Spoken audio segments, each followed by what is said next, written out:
Well, we're the time.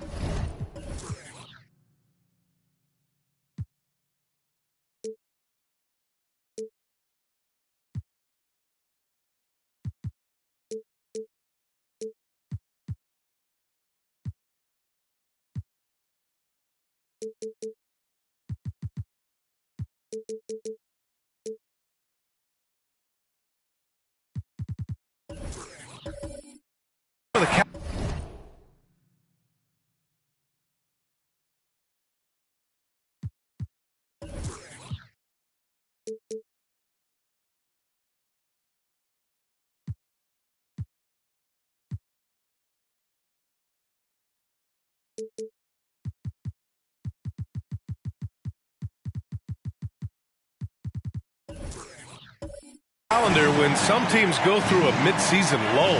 Grant, what has to be done to avoid that? Well, first of all, you have to keep your composure. You cannot panic. And, of course, this is when a coach earns his keep. Motivation becomes key. Keeping the players focused and making sure nobody starts coasting. So here are the Jazz starting five. Wiggins passes to Fox. With some arc. George for three, and the three-pointer goes. PG's really refined his three-point shooting. He's an absolute laser now from distance, and that's a big part of his offense. Here's Morant. Nice start for him, sinking his first shot. Just taking it right to the rim, and no one was there to greet him. Well, this early, they should be showing a lot more energy on defense. It's not there. Now here's Fox. Coming in off 21 points in his last outing. Pass to Gordon. The basket's good off the assist from Fox. Hard not to respect how good Fox is in the pick and roll. Excellent at making the pocket pass. Here's Roy. Utah, the rebound. Capella with a block. Fox against Morant. And out of bounds. The Jazz will take it.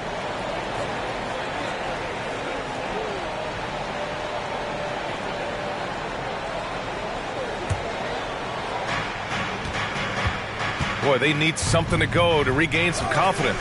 No question. Way too many empty possessions for them. Here's Bynum, guarded by Capella. The shot by Bynum, no good. 1 of 5 to start the game. They have to slow down and just play their brand of basketball. Well, the past few seasons, the Jazz have become serious playoff contenders. You know, B.A., with high expectations, they haven't reached their goal. Now, this franchise definitely has their sights set on the ultimate prize, their first championship. Here's Roy. Really played well against the Clippers in his last game. He is just so deadly from out there. You expect that to fall. Fox against Morant. George for three. Drains the triple. George has got 6 points. And the offense, 3 of 4, a solid start for this game. Fox against Morant. Pass to Roy. The three is up. Hits the trifecta. That's how you up the ante. Come right back at him. A little back and forth from long range. I love it. That's a terrific answer there. Now here's George. He's got 6. Great start so far. 3 of 3 in this one. Only 1 miss in the first 5 attempts. Clearly feeling it. They set a pick. Here's Morant. Oh, there's Morant with the slam. Just an agile move by Morant down low, working around the contact and getting it to go. And here's Fox. Okongwu with the rebound. Here's Morant. Pass to Roy. From deep. Capella with a rebound. Capella's got 4 rebounds now. Fox, the pass to Wiggins.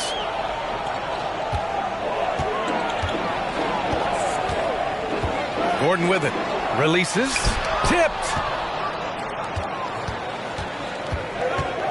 First quarter of play, and just over 3.5 minutes in. Pass to Bynum.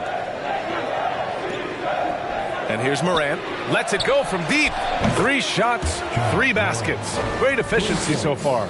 Morant doesn't need the three-point shot to be effective. There's so much more to his game, but when it's dropping, he's lethal. Now here's Wiggins. Well, he hasn't scored yet, but I'm sure that'll change. Here's Roy.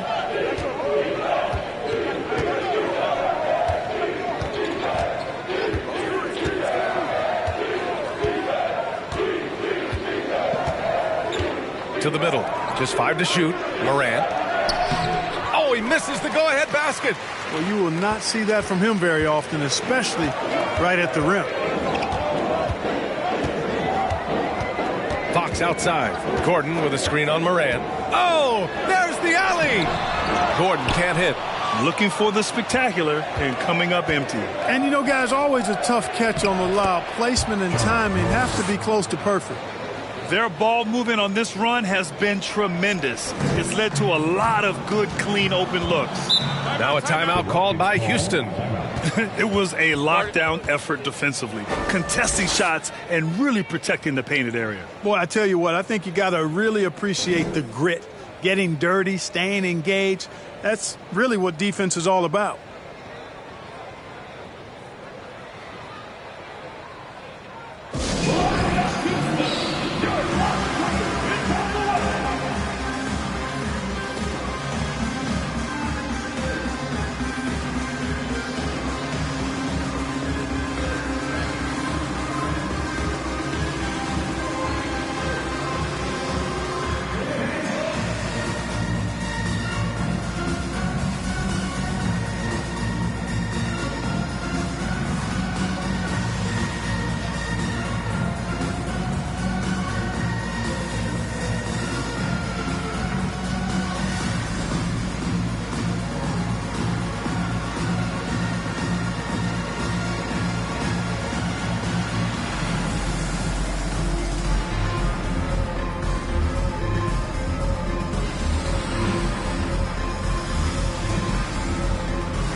Looking at their scoring off of turnovers, they were in the top half of the league. They capitalized on those chances when they could, and it speaks to the hustle they put into their play on the floor. And their strong play around the rim last season was evident in their second chance points numbers as well. Crashing the boards often paid off for them.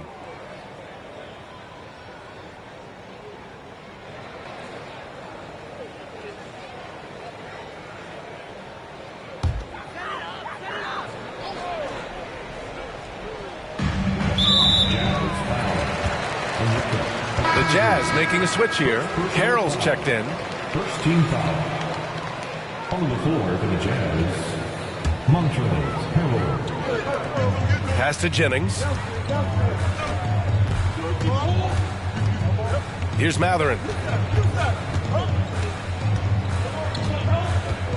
George outside. 5 on the clock. They need this. They get it again. Basket counts. That'll drive your coach crazy, failing to box out. Ugh. Those are free points you're giving away. You got to work harder on the glass. Now here's Porter. Coming off a 12-point game. Pass to Harrell.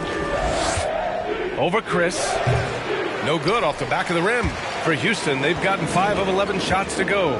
Montrezl Harrell can be so many things for this team. One of the best small ball fives in the NBA. And a little more about Montrezl Harrell. What an addition he is to any roster, Clark. I agree with you, B.A., whether he's starting or coming off the bench. Harrell brings great energy and production. A real injection as a spark plug. Take a break. 2 shots.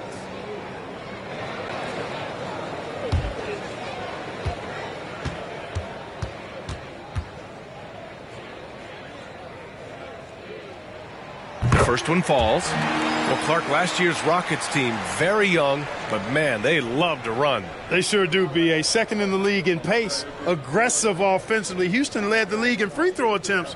But you know what? Even those numbers could not overcome being tops in points allowed. Gave up over 118 per game. That won't get it done. That's what he does. Rock solid at the line. Now Porter. Here's Kispert to the inside. Here's Sharp. And he goes in for the dunk. This is why you put the ball in his hands. An accurate pass hitting a moving target. 2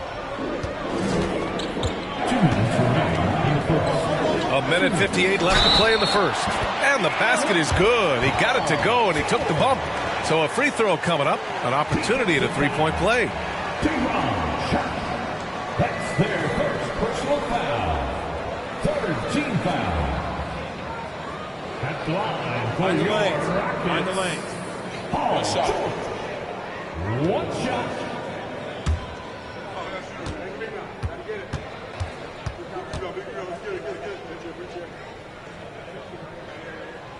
That's good from George. And just one of the most complete players in the game today. George's two-way game and strong leadership traits are reasons why he's a star. Now here's Porter. Well, no scoring yet from him, but that's likely to change. Getting enough shots in close to play inside out. Houston in the lead.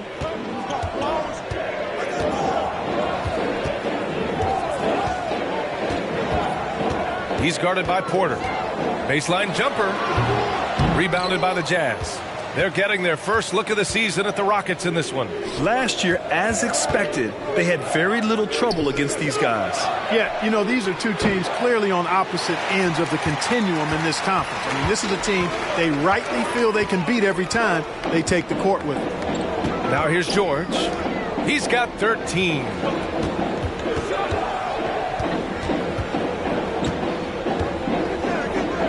Six on the shot clock. Here's Kaminsky. And the officials call goaltending, so they'll award the basket. Yeah, it was just a little late. I mean, he thought he got there, but the ref saw it otherwise. Jones, he's checked in for the Rockets. 54 seconds left in the first quarter of the game. Now here's Porter. Pass to Sharp. Robinson with it. Let's go with a three. It's rebounded by George. Well, I don't think there's any question about it. They came focused and ready to play. I mean, they're doing everything they can to put things in their favor. You earn that, and they're actually earning it well right now. Wow. Some strong perimeter shooting here in the first quarter. How do you stop this? I mean, it seems like they can't miss. Now here's Porter. 6-second difference between the shot clock and game clock. Outside Robinson. The Jazz with another miss. He's guarded by Porter. Pass to Matherin. George left side.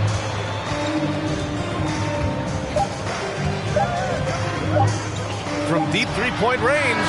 That misses. Would have counted had it gone. And so it's the Houston Rockets with a 6-point lead at the close of the quarter. And it's all due to their ability to own the paint. They've been dominant down low. All right, we'll get back to the action after this break.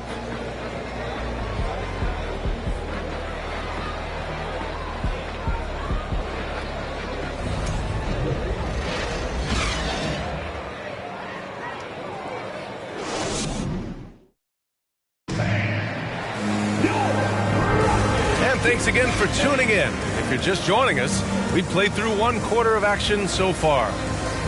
And guys, let's get your take on the scoring breakdown for Houston. You know, so far in this one, these guys have been knocking it down from distance. You've got to like their confidence as this game continues. They're on a nice roll. And following off of what you said, they've really done a good job distributing the ball, passing up good shots for great ones. You know, for most players, being a starter has value. But Grant, some elite teams have been elevated by great players who have accepted a reserve role. And it's really special, B.A., when you have that. Players who are willing to sacrifice for the greater good of the team. Putting winning first at all costs. When you think about it, through the years, Manu Ginobili with the Spurs, Andre Iguodala in Golden State, it really can galvanize a team and lead to winning championships. They've got Aaron Gordon, Paul George out there with De'Aaron Fox. Then it's Andrew Wiggins, and it's Capella in at the center position. That's the 5 for Houston right now. Utah trailing here. Morant with it. They set the pick. Pass to Okongwu. To the wing on the left. And it goes out of bounds. Last touch by George. And a chance for us here to check out the top passing teams in the league this past month. Number 1, the Jazz. And over this last stretch, this team has been incredible passing the rock, playing great team basketball. Starting the second quarter, about a minute gone. Robinson can't hit. Houston has got 4 of 7 threes to go so far in this game. And keeping us updated from the sideline, Allie LaForce. Thanks, Brian. Well, De'Aaron Fox is a competitor. He said, I want to win. I know there's more that I can do. Just trying to create a spark, some type of energy.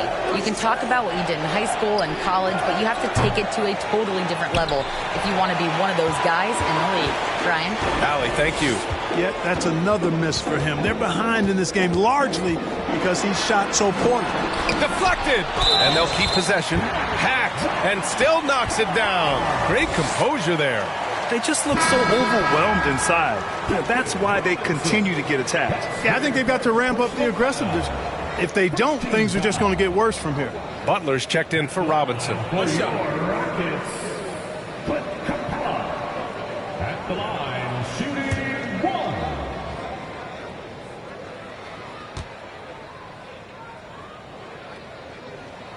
That's good from Capella. And Clint Capella takes pride in his defense. He knows what he's on the floor for. He will never back down from a challenge and doesn't take plays off. Here's Roy.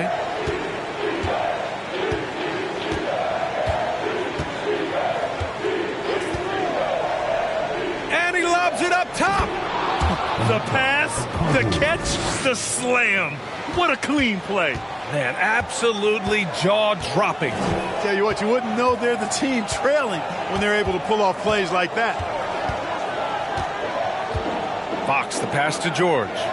Screen by Gordon. And so far in this one, 2 for 4. And with Capella in his defense, he's a vocal leader on that end of the floor, Grant. Well, he will hold guys accountable in the locker room. Capella knows it takes 5 committed players to play great defense, and he wants everyone on his team to buy in. Timeout called, the Jazz.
Now we get a chance to check some stats for Aaron Gordon.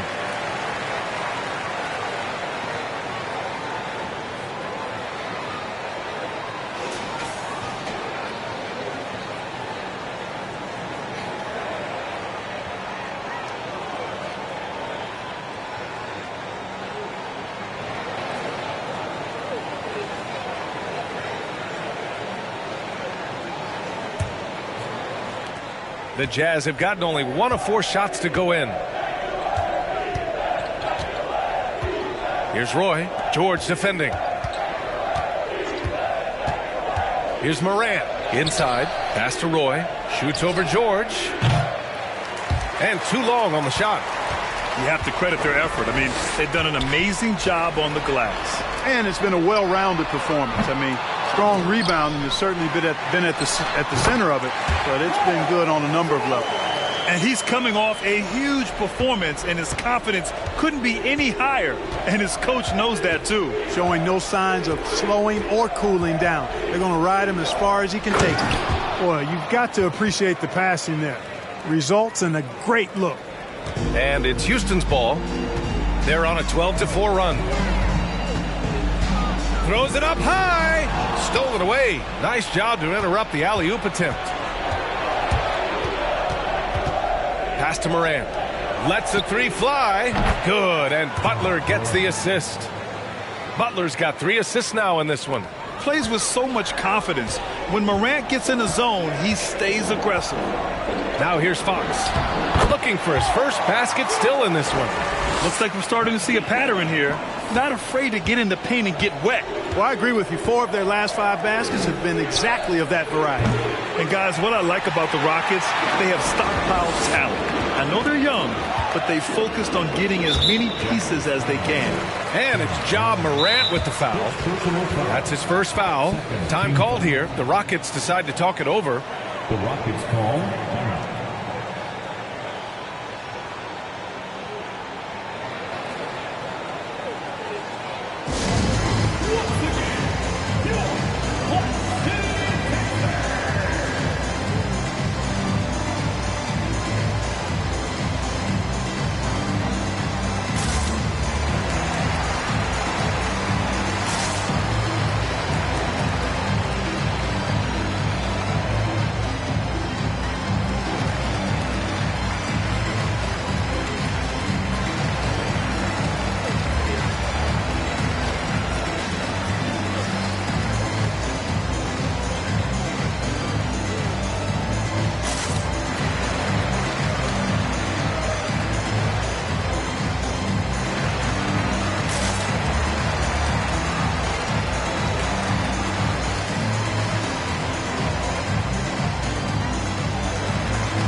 checked in for Capella.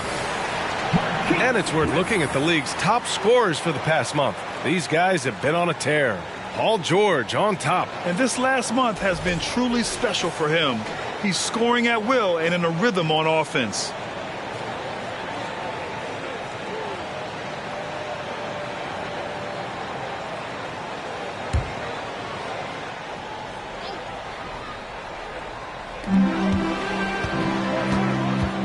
And here's Fox. Now quiet so far offensively, searching for his first points of the game. For three, Gordon. Yes! And a nice assist from Fox. Boy, excellent recognition from Fox. They're outstanding at recognizing when his guys are open. And then Morant with the dunk. I would imagine it's nearly impossible to not get fired up after that play. Grant, check these guys out on the bench. Their reaction says it all. They are fired up. And that's what those alley-oops will do for a team. Ignition, switch, ignited. And here are the Rockets now. After the basket by Utah, drills it from deep. Fox has gotten himself going with a triple, his first basket of the game. And they've really been more consistent from the field this quarter. Adding to their lead, and you see that field goal percentage for the game steadily heading north. First personal foul. First team foul. Shooting for Utah. Taking 2 shots.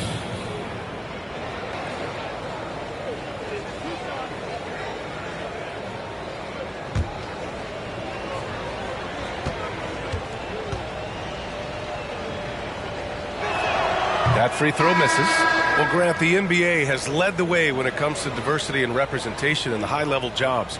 Grant, what are your thoughts on it? Yeah, B.A., I love this. I mean, the NBA really truly has been a leader when it comes to this. Whether it's coaches, front office, in the league office in New York, living and embodying the spirit of diversity and inclusion is what the NBA is all about. It's fun to be a part of. The NBA where everyone is welcome.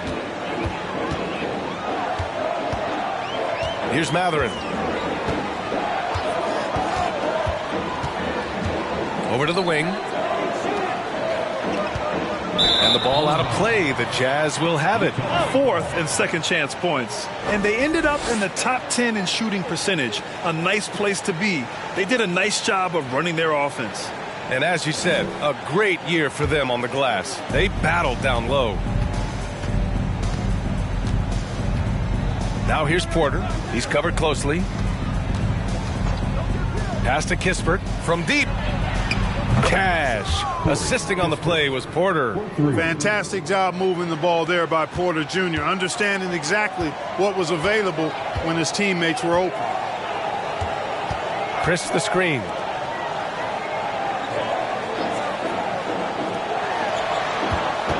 Shoots from 14. Another one falls for Houston. Jennings a master of the mid-range area on the floor. I mean, when he has his feet up under him and his shoulders square, golden. Here's Morant. Oh, a clear foul there on the missed shot. So he'll get a pair at the line. A unique talent. Ja Morant has taken the NBA by storm. Grant, does Ja remind you of anyone? Well, many people, including Paul George, have compared Ja to a young D. Rose. Yet each explosive athletes at the one position. Both Ja and Rose leading their teams at a young age as well. No good on the free throw. Sharp, he's checked in for Utah.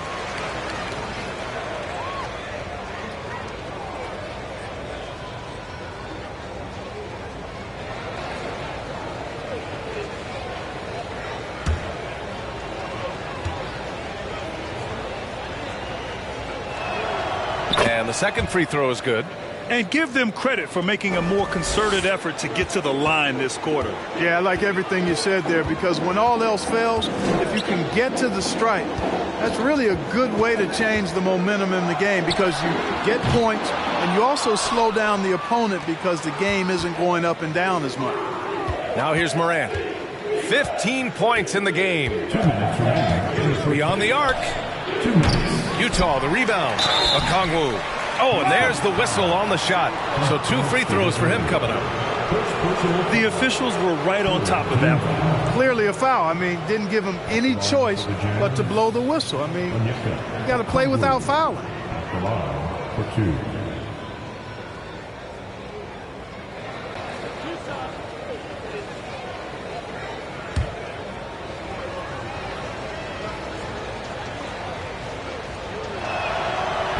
He's off on the first. And the Rockets making a change here. Jones is checked in. And Utah with a change here too. Robinson, he's checked in for Morant.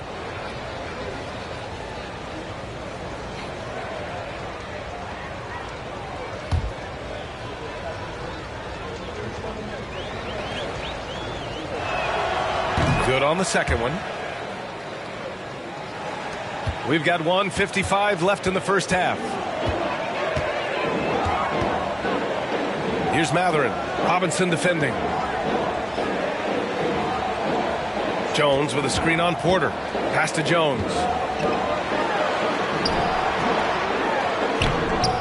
The shot no good. So Utah will take it the other way. They'll be hosting Toronto for their next one. And that's a one-game homestand for the club. Throw it down on the lob. I would imagine it's nearly impossible to not get fired up after that play. Grant, check these guys out on the bench. Their reaction says it all. They are fired up. And that's what those alley-oops will do for a team. Ignition, switch, ignited. It's been a dominant night for him, staying productive throughout. Pass to Porter. Jacks up a three. He can't get that one to fall. And right now, they're +8 in the rebounding category. That's helping them run away with this. Yeah, double-digit advantage on the scoreboard. They've taken the initiative. They've played, I think, with more purpose so far. You know, defensively, you just can't afford to give him that much room. They're fortunate that he missed that one.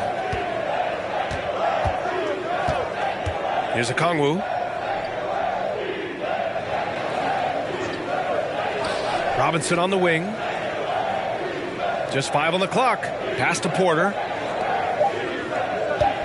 With the fadeaway. And they forced the shot clock violation. Great D. Harrell's checked in for Okongwu. In for the Jazz, Montrezl Harrell. Houston has gone 6 for 12 from deep so far in this game. He's guarded by Porter.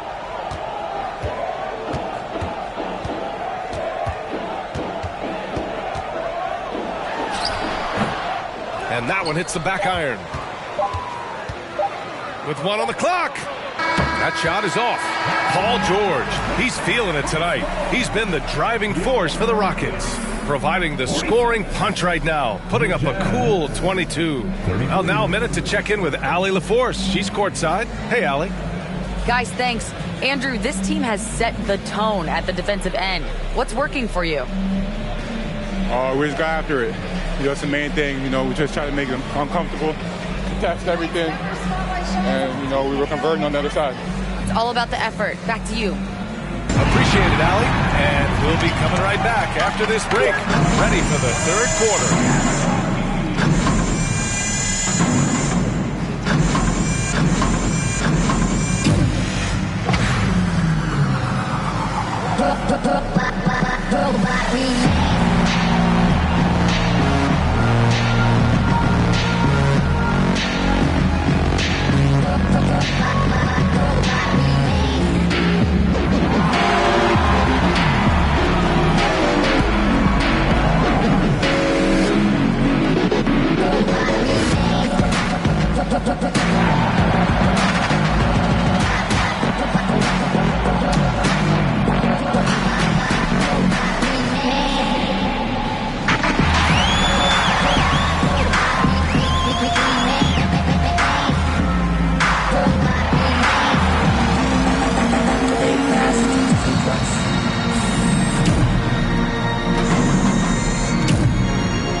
Hey everybody, halftime is upon us, and a battle is also upon us. Not Kenny and Shaq this time, thankfully, but 2 outstanding players through the first half. Well, you look at these two carrying the scoring load. both playing some fantastic basketball in the first half. We'll see if the imminent halftime coaching adjustments can slow down either guy. And moving on to our current game, it was not the first half that fans were hoping to see for the Jazz. I felt they had a lack of intensity defensively. They gave up way too many threes.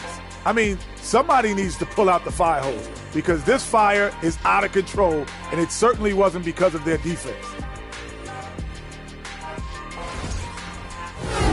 And that's a wrap on halftime. Thanks for watching as we send you back to BA to call the second half.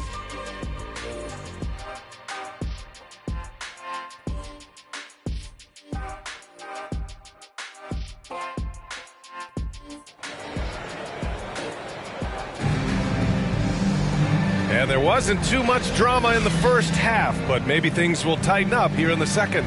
Paul George has been sensational. He's hit shot after shot from deep. He's so locked in right now. Well, you know, the stroke looks fantastic. Even when he's had a hand in his face, it hasn't affected him at all. Houston has gone 6 for 12 from deep so far in this game. Kicking off the second half. Here's Will Hardy's 5. And here's Gordon from the arc. The basket's good off the assist from Fox. Fox has got 7 assists in the game. Utah shooting around 39%. They'd like to get that higher.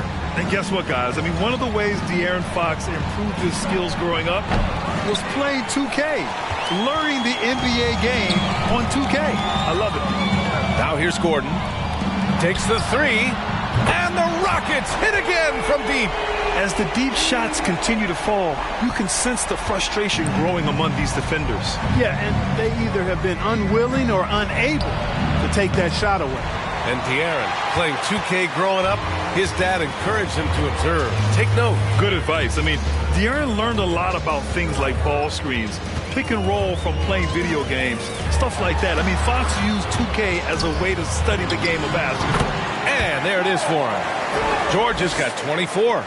The assist numbers certainly stand out. They've really emphasized ball movement here today. Clearly just an example of a different mindset between these teams.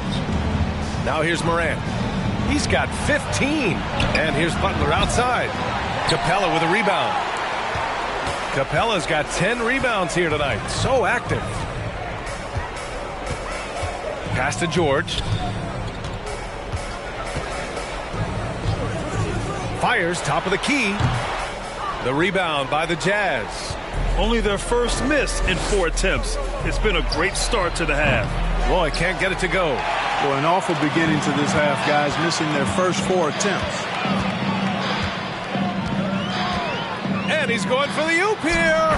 Everything working for him out in the half as they've hit 4 of their first 5 shots. And Utah calls time here.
And here's a look at the top shooters last season. No wasted chances among this group. Second, Montrezl Harrell, and of course Clint Capella. These guys are as close as you get to a sure thing on the offensive end. All season long, they were shooting with pinpoint accuracy.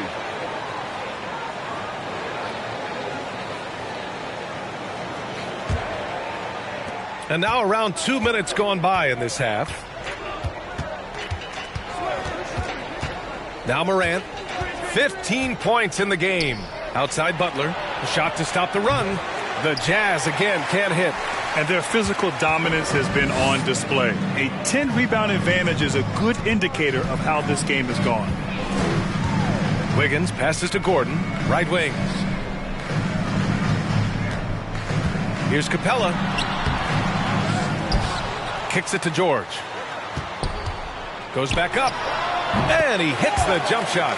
George has got 28 points for the game. They're going old school out there now, working the mid-range part of the floor. They keep pulling up and watching them go down. It's a really nice thing to see. Roy's shot is good. He drilled one from deep in the first half, doing it again here in the second. Fox against Morant. Oh, it's stolen by Butler.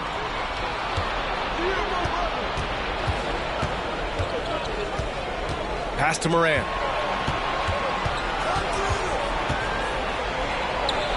Again, Utah. In the paint, Morant stays nimble, and that allows him to make any needed adjustment to his shot. Morant against Fox. Chris, he's checked in for the Rockets. And a switch here also for Utah. Kispert's checked in.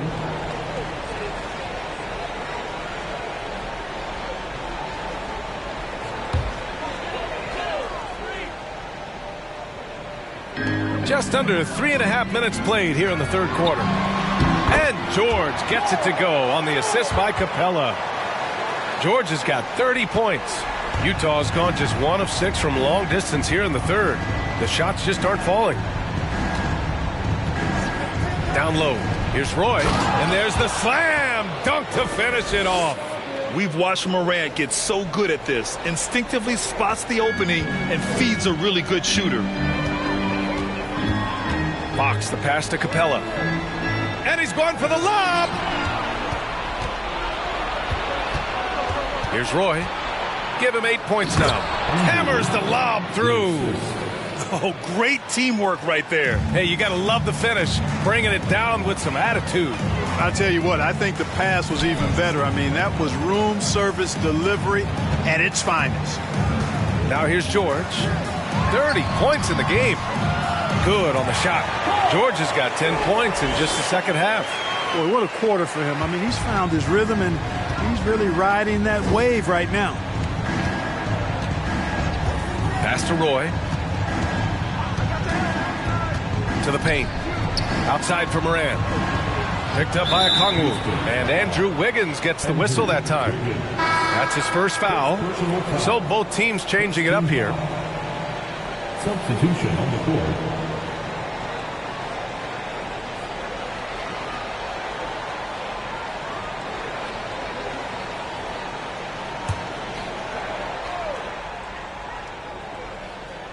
Here's Harrell. Still getting warmed up offensively. No buckets yet in the game from him. Here's Porter. Down to 5 on the shot clock. It's rebounded by Houston.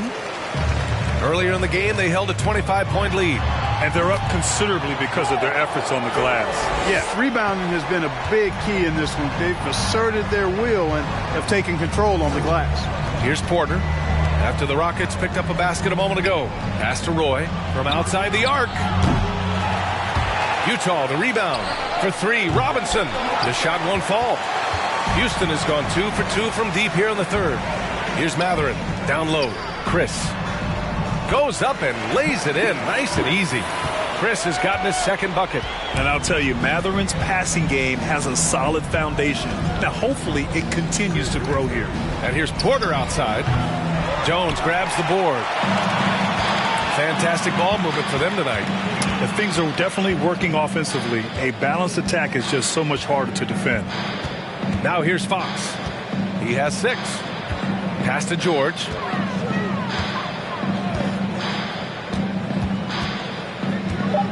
Shoots. And it's Houston scoring again. They've been very well-rounded and extremely focused. Almost no holes in their performance tonight. They've been tremendous. Back to Porter.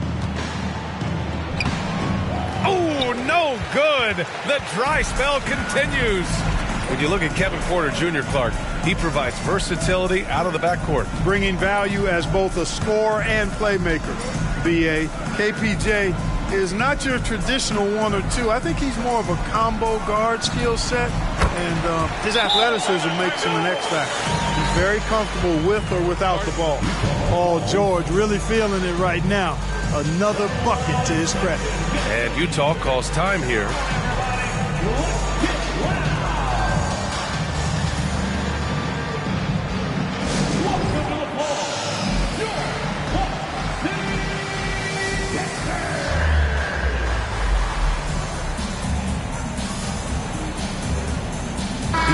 And let's take an early look at our contenders for this year's dunk contest.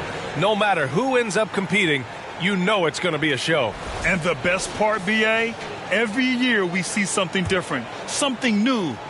I can't wait. You take a look at Morant as the top vote getter, a good bet to be in this year's dunk contest. And with his hops, he might be the favorite in the contest. Everyone wants to see him compete. And as All-Star Weekend gets closer, we'll of course update you on how things are looking.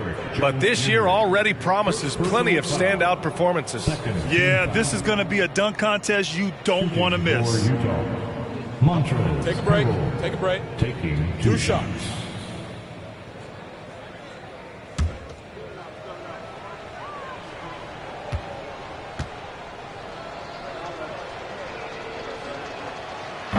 And he can't get the first one. You know, what's great about Harrell is his ability to deliver whatever his team needs. I mean, he's the ideal guy to have coming off your bench.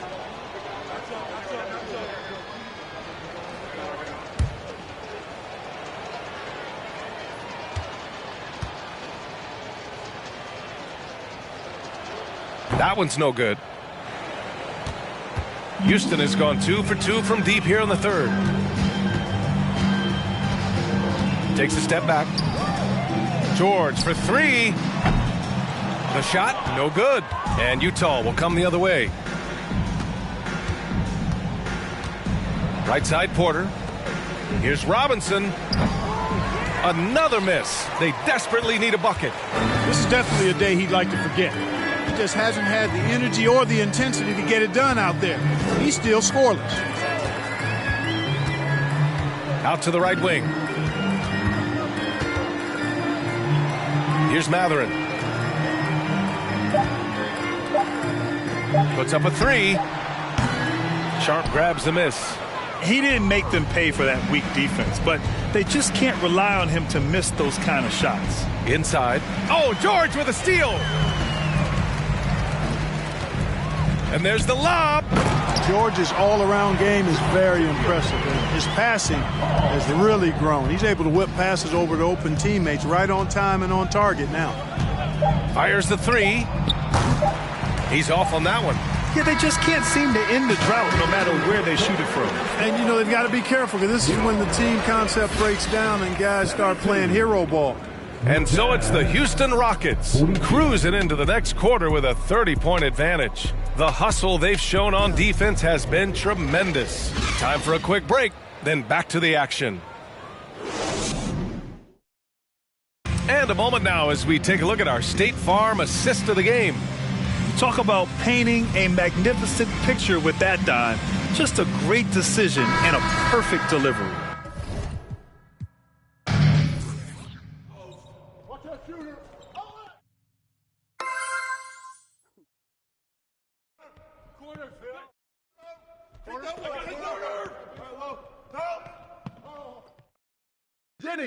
Jennings.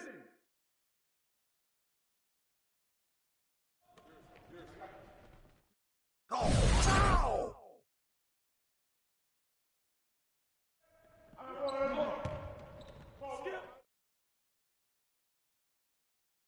Is there anyone out here I can score on? And one!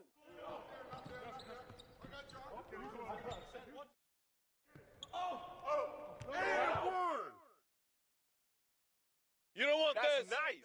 Yeah! Yeah, on fire, baby.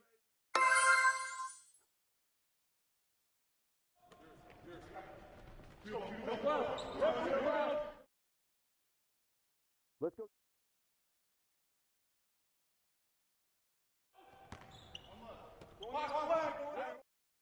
Hey, get on Jennings! Let's go.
Let's meet the visiting team, Denver Nuggets.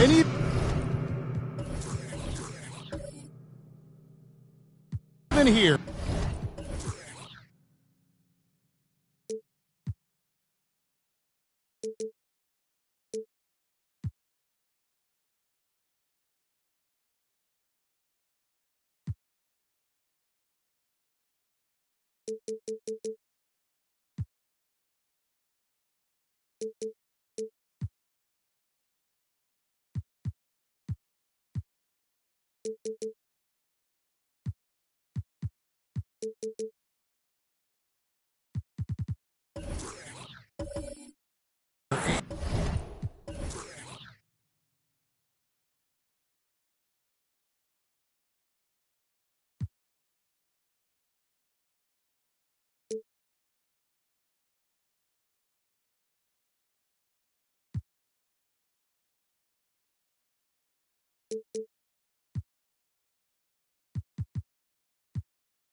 In the middle of the season, Steve, some players are really putting in the work and playing with postseason energy.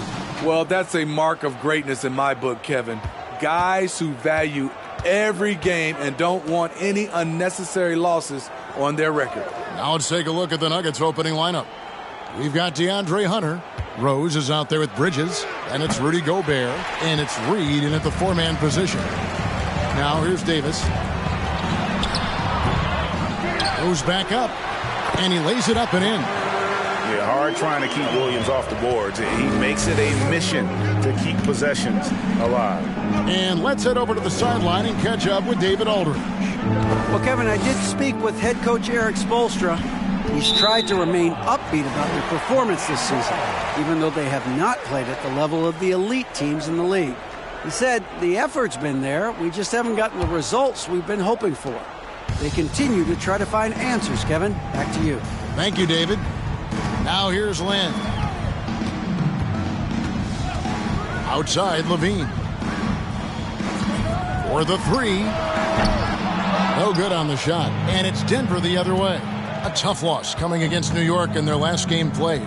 When they ran the offense right, they found some easy shots, but on that occasion, it was few and far between. You know, they take one step forward, 2 steps back, and exercise in frustration. 4 on the clock. Pass to Hunter from deep. That one, no good. The Heat have gone 1 of 3 for the field to start this one so far. You know, Smitty, what's incredible about Miami's D, they don't need to block a ton of shots to protect the rim. Kevin, it's all about awareness, communication, and positioning. Whether they're in zone or man, they stay completely connected almost every possession. The Heat shooting their first free throws of the game right now. And last season, when they got themselves to the line, they usually came through as a team up around 81%.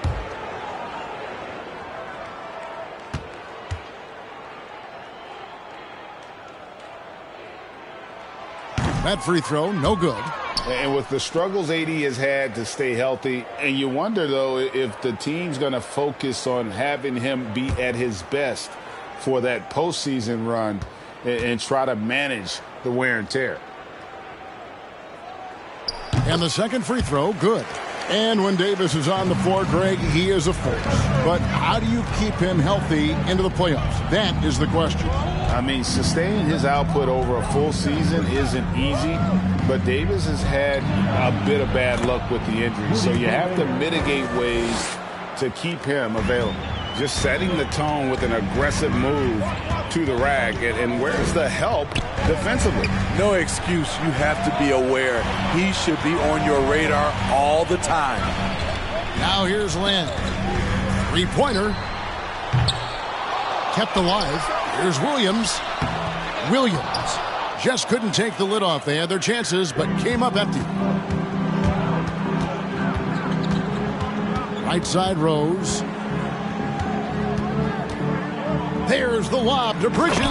Throws down the alley-oop slam. Love it when Rose looks to share the ball, especially when his teammates are open like that. And a little over 2.5 minutes gone here in the first. Right side, Levine. Good ball movement here by the Heat. Williams sends a screen for Lynn. Out to Hayward. Miami no good on that time either. And on an open look like that, he's very gifted at making the weak coverage pay. Cloak loose. Rose finds Bridges. With some arc. He's off on that one. Great D that time from Davis. And here's Lynn. He'll bring it up for the Miami Heat. Pass to Levine.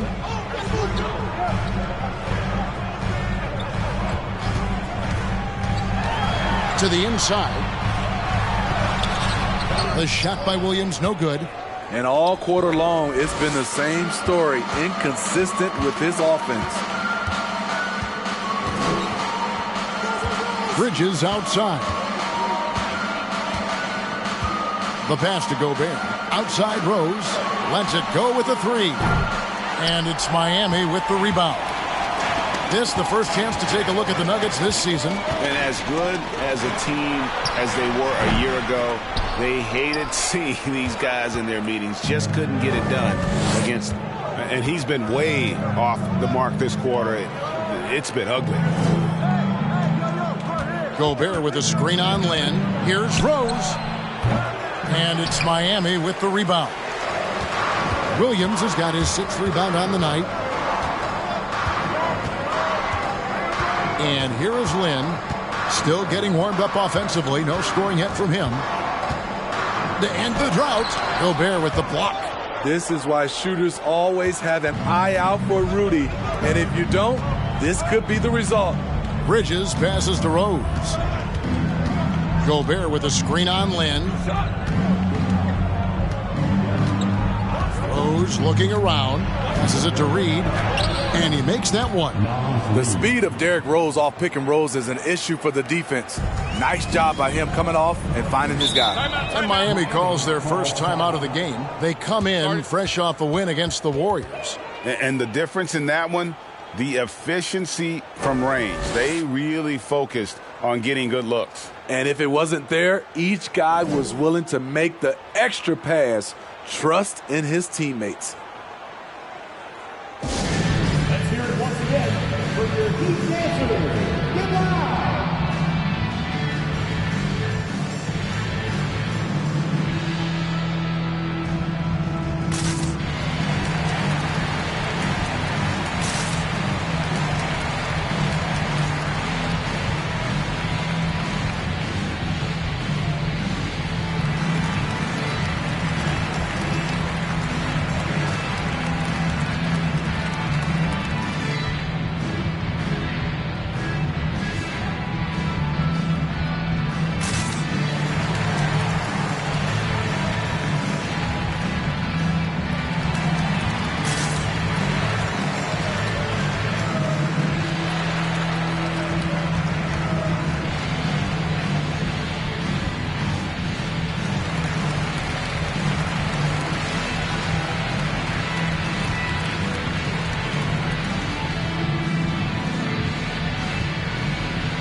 He's checked in for Miami.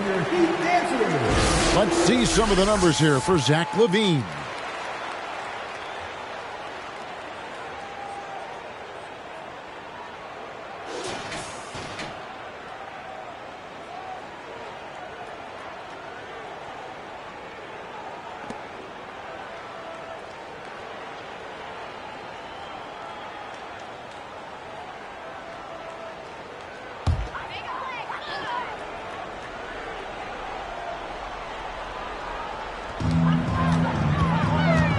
To Lynn.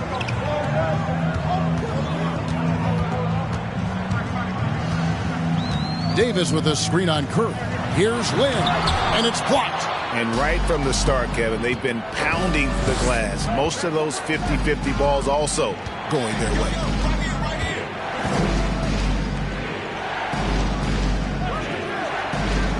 Here's Trent. Off the left rim and out. Very surprising. He gets the ball where he wants it in a decent matchup.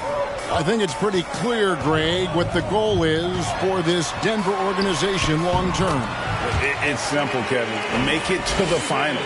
The Nuggets have never been there. They've been close reaching a conference finals on more than one occasion. Here's Curry. Following the basket by Anthony Davis. Drives to the hoop. Launches a three, and Gary Trent Jr. gets the three. Wow, a quick shot by Gary. The defense, they had no chance. Lynn against Curry. Davis setting the pick for Lynn. Kick out to LaVine. Yes! And a nice assist from Lynn. Both teams running perimeter-oriented plays that are working. How often do we see this these days? Clubs answering each other from range. Here's Livers. He's been quiet so far. Still no points in the game. High percentage look for him. But bottom line, they're not all going to go down. LaVine gets the bucket. Terrific dribble move by Zach LaVine. Blessed with the ability to create space to get off his shot. Here's Livers. Pass to Trent. Puts up a three. Another three for Denver. And he likes to get in a rhythm early. Nice triple. And so Lynn will bring it up for the Heat. Trailing by 2. Bielitsa, screen on Curry. Heat moving the ball around. Davis kicks to Hayward. Shot clock at 5. Davis setting the pick for LaVine. Misses his second shot in 4 attempts from the field. Denver's gone 2 of 4 from beyond the arc to start the game. Outside Curry.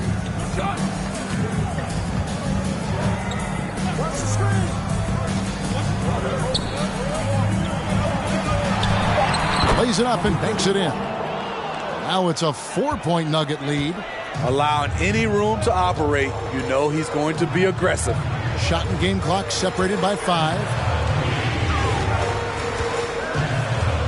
Trent against Levine. Steps back and drains the jump shot.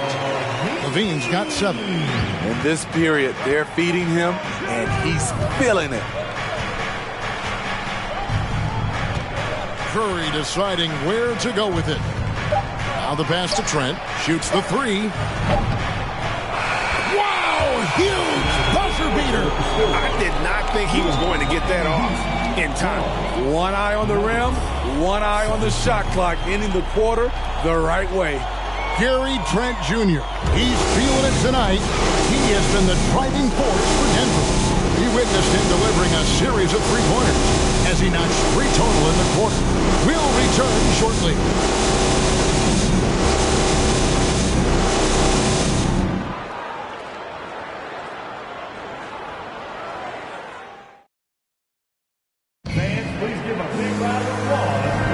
And thanks again for tuning in. If you're just joining us, we've played through 1 quarter of action so far. And guys, what do you think about the offensive approach so far that we've seen for the Nuggets? Well, in my opinion, the way the 3 has been falling for them here early on, you have to think they'll keep firing away. And another thing Coach will be thrilled with, the assist numbers, spreading the wealth and creating some offensive opportunities. The Heat trail by 5. So with Davis sitting on the bench, this is who Eric Spoelstra has on the floor. They've got Robert Williams. He's out there with Otto Porter Jr. Karis LeVert is out there with Williams. And it's Daniels in at the point. 2 open that time. Made it look too easy. Porter's got himself going there. His first points of the game on the deep ball. Bridges passes to Gobert. Bridges with it. In the loss to the Knicks the other night, definitely was not himself. The defense got lucky there. That's one you expect him to drain.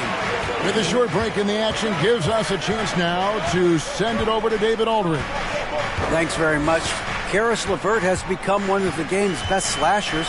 He says, honestly, I just go to the front of the rim and work on different spins. Getting more comfortable with both hands and finishing. Kyrie Irving did that when he was younger, and that's one of the ways he became a great finisher. Kevin, back to you. He is a great finisher. David, thanks. He's studying the greats, and it's paying off. DeAndre Hunter has a great combination of strength and length. Throw it down, young fella. Pass to Daniels. And there's a whistle. That goes on Mikal Bridges. That is his first foul of the game.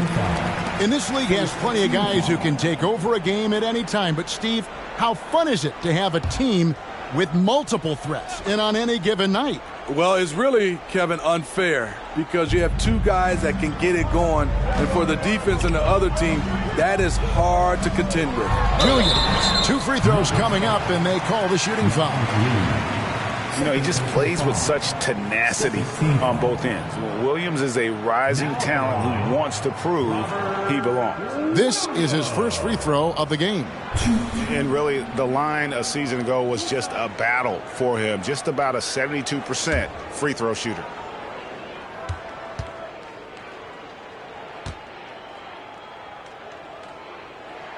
And that one falls for Williams.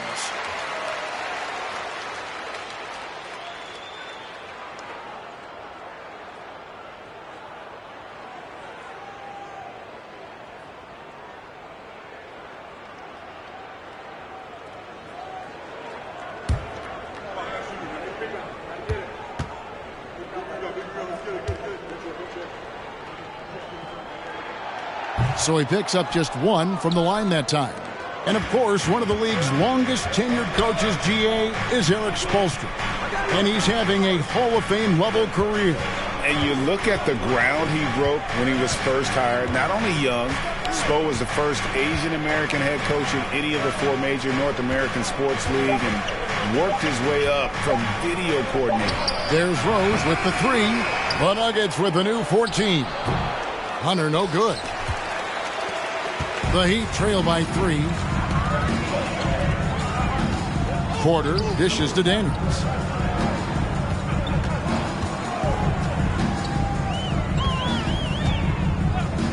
It's LeVert on the wing. Clock at 6. Back to Daniels. Over Rose. Daniels, no good. The Nuggets leading by 3. And the call will be against Karis LeVert. That is his first foul of the game. Timeout is called, first of the game for the Nuggets. Denver calls time. It's T-shirt time. Coming out of the court, your Miami Heat dancers.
To go between now and the three-point contest, but it's always fun to talk about it. Let's see who has the best shot to earn a spot in this year's event. And maybe this list changes between now and All-Star Weekend, but I don't think anybody would be disappointed if it stays exactly the same as it is right now. You look at Hayward. The third spot in the voting belongs to him. There are very few players with his ability from long range, and it looks like he'll be rewarded with a spot in the three-point contest. And I'm sure there'll be some changes in the rankings still to come, but you're right. I'd be surprised if there's anyone who wouldn't cast a vote his way. And it's going to be an exciting showcase this year. Some incredible shooters, that's for certain. We'll keep you updated as we find out more. Yeah, and I think we're in for a real treat. I think the increased importance of the three-point shot in today's game has really shined a light on the talent, precision, and really the wow factor of how these guys can drill the long ball.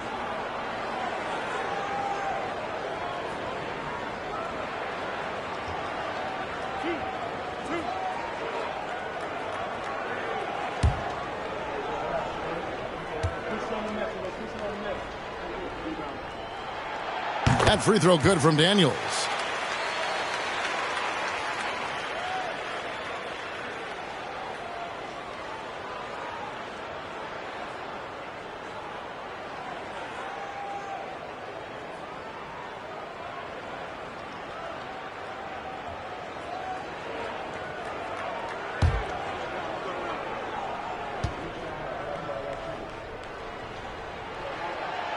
No good on the second free throw. And working, Kevin, themselves to the line here in the second. A nice way to get your offense going. And the foul on Derrick Rose. That's foul number 2 for him.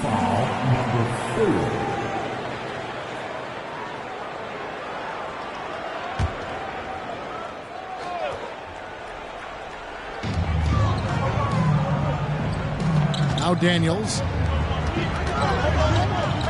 To the middle. Shot clock at 6. Right idea, wrong execution. They were looking to get a high percentage shot inside, but the pass was too late. Well, he wants to shoot his way out of this cold spell, but the struggles continue. You know, to me, this is when you want to focus on creating for others. Give someone else a chance. It's called a teammate. The shot by Williams, no good. Denver's gone 0-2 from deep here in the second. Hunter kicks to Bridges.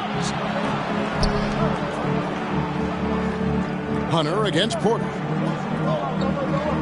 Denver passing it around. There's Rose with the 3. Rebound by Williams. He'd have gotten only one of their first 4 shots in the second quarter to drop. And here in the second quarter of action as we approach 4 minutes played. Releases from 15. And that one hits back iron. And so it's Rose who brings the ball up for Denver. They've only allowed 5 points in the quarter. Here's Bridges. And again, Denver no good. Miami trailing.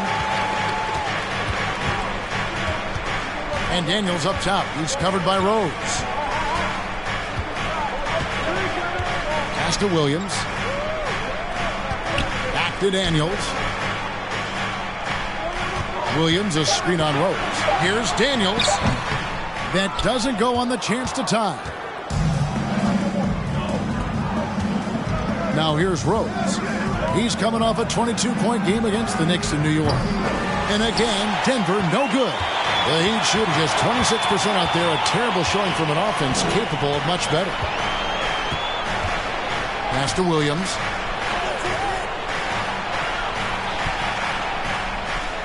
And he hits it to tie the game up. And those are the kind of nice inside looks they've gotten here in the first half. Denver calls timeout.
And Miami going with a whole new group out there. And let's look at some numbers for Bielitsa. Last season's performance for him. He put up about 6 points per game last season. 4 rebounds and 2 assists. Nothing about his numbers really jump out at you, but he'll come up with a timely play or two every game. He understands his role. He accepts it. He's one of those guys who doesn't need the ball to be effective. Trent outside. Lynn against Curry. And it's Trent in the corner. And again, Denver no good. And gotta like what they've been doing down low in the post. You know, if you guys know how to score like Gary Trent Jr., he can fill it up in any situation, firing off quality shots from inside or outside the arc. They need this one, and Davis sends it back. All of AD's 7'6" wingspan coming into play, allowed him to block it away. Always good to get another look at a terrific defensive play. And that is a huge block. Given how close this game is, a stop like that was right on point. And it's Trent in the corner. And again, Denver no good. And Gary Trent Jr. certainly has some impressive stats as a result of his skills as a scorer. GA, how about 5 30-point games in a row? How about 9 threes in a single game? If he finds his rhythm, he can cause you a lot of trouble. Now here's Curry, following the miss by Anthony Davis. Here's Livers. Still looking for his first bucket in this one. Trent can't hit. He was red hot in the first quarter. Hit 3 threes, now suddenly struggling to find the range. And here is Lynn. And that'll be 2 free throws coming up. Officials on the call with the foul. Yeah, you have to admire the aggressiveness of Lynn, constantly looking to draw the foul on his shot. The Heat shooting their 7th and 8th free throw attempts for the game right here.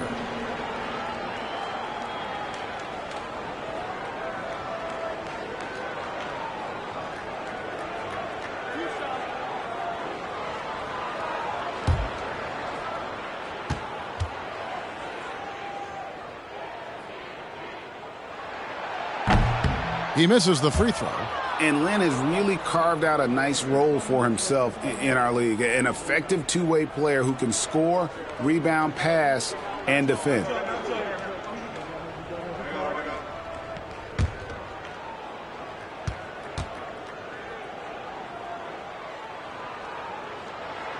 And they now lead as the free throw drops for him. 1:43 left in the first half of the game. The pass delivers. Shoots a fader. Miami grabs the miss. Davis has got rebound number 8 here tonight in the game. Bean passes to Lynn. Loads it up for Davis and finished off by Davis. You won't find a much better alley-oop partner. AD flying to the rim. The Nuggets trail by 3. They've been struggling here on offense. Yeah, a bit of a dry spell for sure. To halt the run. Lynn against Curry. Good ball movement here by the Nuggets. And stolen by Bielitsa. Moving it up. The basket good off the assist from Lynn. Lynn's got 3 assists in the game. And it just seems that every pass they make is leading to a score. Just great ball movement. Here's Sims. He's been patient so far. Nothing on the scoreboard yet. Good on the shot. This is why you're trying to get him as many touches as possible. He's got the neck. Lynn looking it over. Hayward outside.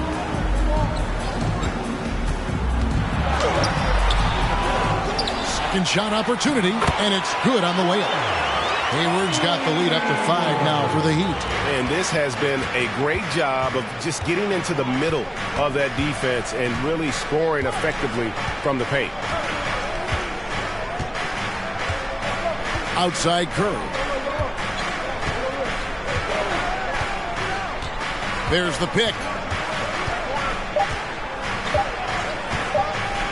Here's Liver. And the last second attempt doesn't fall. The versatility of Hayward, able to defend multiple positions on the floor. The Nuggets, 21.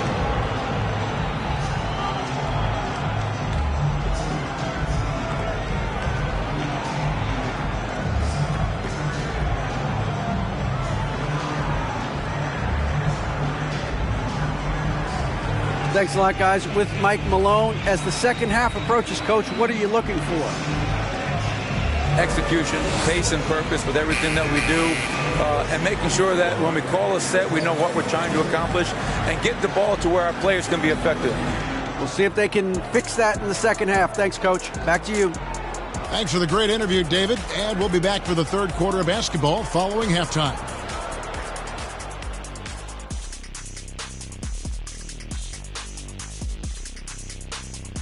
Welcome. First up on the agenda tonight, let's see how the Rookie of the Year race is shaping up. Well, I'm not surprised to see Paolo Banchero making this kind of impact. Young fella can do it all. He fits the mold of the modern-day big. Lots of skill, but plenty of power to his game as well. All right, and looking now at the first half, it's been an almost but not quite story for the Nuggets. I'm looking at their effort level, and it's... okay, they're not pushing the action. They're not getting to the line. Those easy shots from the charity stripes can make all the difference. I would know. I'm a charity stripe expert. Easy shots, huh, big fella? Interesting. Okay. Hey, man, I shot 99.999999% from the charity stripe in my dreams. And that concludes halftime. Now time to send it over to Kevin Harlan as the game's about to resume.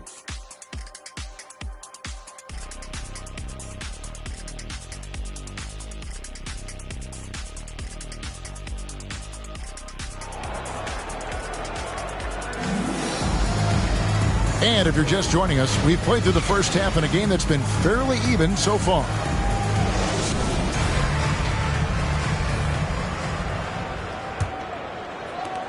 And so here is Miami. At the conclusion of this game, they're off to Detroit, where they'll face the Pistons. And that'll be the first of a 2-game road trip for them. Taking a look at the Nuggets, they've got Gobert. Reed is out there with DeAndre Hunter. Then there's Derrick Rose. And it's Bridges in at the 2 guard. Up in his playmaking skills, when Levine notices an open teammate, he whips the pass over. Out left to the wing. Here's Reed. Hands it from downtown. Reed's got 5 points so far. How can you leave this guy that wide open? Please. That's terrible. And he gets the whistle. 2 free throws coming up. A moment here now to see the numbers for Zach LaVine. Coming off a terrific season. And he'd make you pay every time he went to the line. Top 20 in free throw percentage. And back to his points per game average last year. He literally propped up the team's offense whenever they needed it.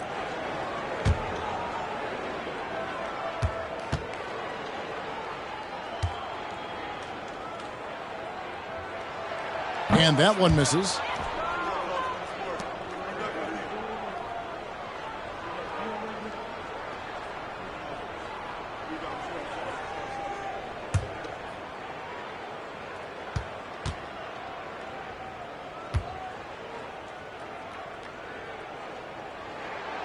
And he's good on the second.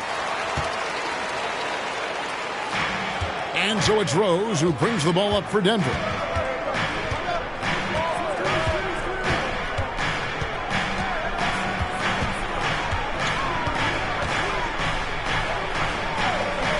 Passes to Reed.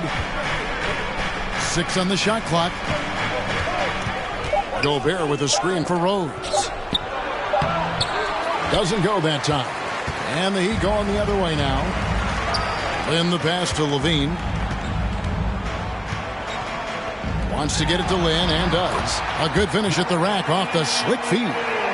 He has 5. They're finding lanes to the hoop now with consistency. 5 buckets in a row from the paint. Pass to Reed. Here's the 3. And it's Miami with the rebound. Steve, it's been tremendous to see Zach LaVine reach his all-star potential in recent years. Kevin, you can tell he's loving it too, right? But yeah, this was a long time coming.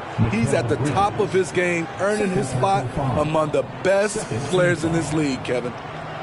Now at the line, Hayward. If a player is fouled on a made basket as he goes to the free throw line, my call would sound like this. Now at the line, Jaylen Brown. 1. And what you love about Hayward, the all-around ability. Scores, facilitates rebounds, and does so with consistency. Denver calls timeout. And just trying to get some traction offensively. Boy, it hasn't been pretty. You know, this is a good time to maybe switch up your strategy a little bit. You can't keep doing what you're doing and expect a different result.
Let's take a look at the 2K leaderboard to find out who the best defenders have been over the past month. Here are your steals leaders. Jeremy Lin is second. Mikal Bridges third. Between these two guys, it's been quite a month of thievery. Just look at the steals for them over that period of time.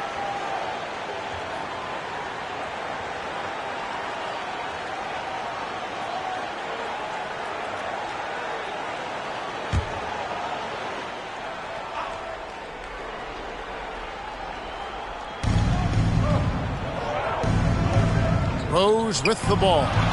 He's gotten some minutes, but nothing on the board yet. Levine against Bridges. Pass to Reed. Just 5 on the clock. And here's Rose outside. The edge on the glass is the difference. It's allowed them to build this lead. Lynn, the shot, no good. Hunter with some nice defense. The Nuggets trail by 10. There's the pass to Rose. From outside, off the mark. You want to talk about ugly? This team is losing, partly because he hasn't drained a shot all night. And it's Davis with the jam. Oh, and the lead gets bigger on a ridiculous offensive sequence. That dunk alone would have been spectacular. Never mind it coming at the end of an alley-oop. From deep, Rose. Rebound by Williams. Williams has got 11 rebounds in the game. Davis finds Williams. Here is Hayward. Hunter with some nice defense. Having a shaky time from the floor, but his teammates have been picking up the slack. Left side Rose. Over Hayward. Williams with the block.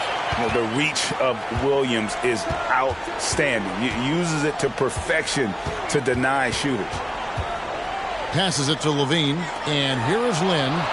Some nice ball movement here by the Heat. Here's Davis. Yes! And a nice assist from Lynn. Lynn's got 4 assists now tonight.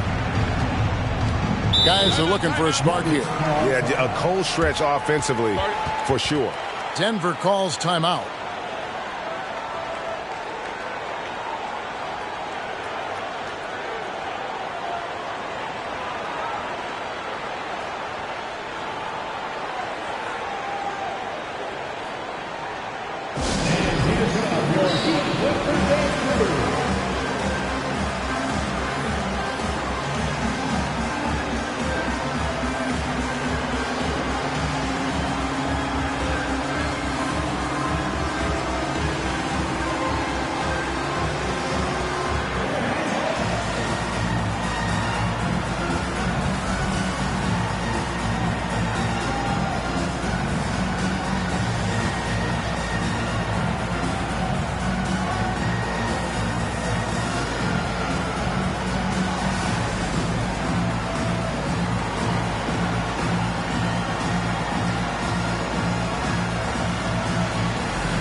Williams, he's checked in for Williams.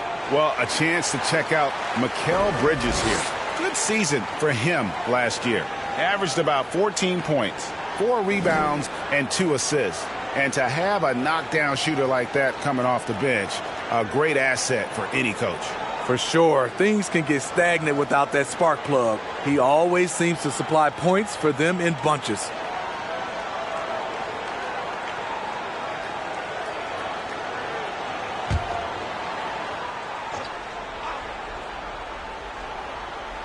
Second half here. We're just over 3.5 minutes into it. Now Rose. He's still scoreless so far in this one. And the shot goes in from Rudy Gobert. And with that basket, he's able to end a 10-0 run by Miami. Then the pass to Davis. Now here's Levine. He's got 7. Hayward outside. And a miss there on the triple. I'm shocked that didn't turn into 3 points. I mean, he makes you pay on those nearly every time. Bridges outside. Pass to Reed. Hunter with the screen on Davis. Reed with it. Now defended by Hayward. Reed misses. The Heat leading by 12. There's the feed to Davis. Over Hunter. That's good from Davis on the assist by Hayward. Davis has got 11 points. Wow, defensively, for some reason, they've come out flat here in the second half. Hunter sets a screen for Rose. Hunter against Hayward. Hunter kicks to Rose. Gobert with a screen for Rose. That shot, no good. Now the Heat take it the other way. It's stolen by Gobert. Williams against Rose. Pass to Bridges.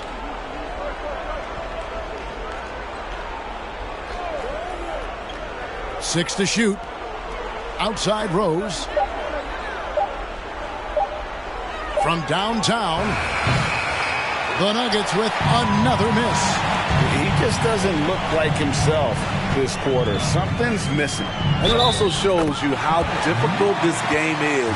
He's just a little bit off, but it can result in missing everything. Let's quickly check out the scoring breakdown here for Miami. I think they've looked to dump it down low as often as possible, and so far they've been super successful using this attack. And I'll tell you, the energy they've shown in the open floor, boy, it has been terrific, doing a phenomenal job converting in those situations.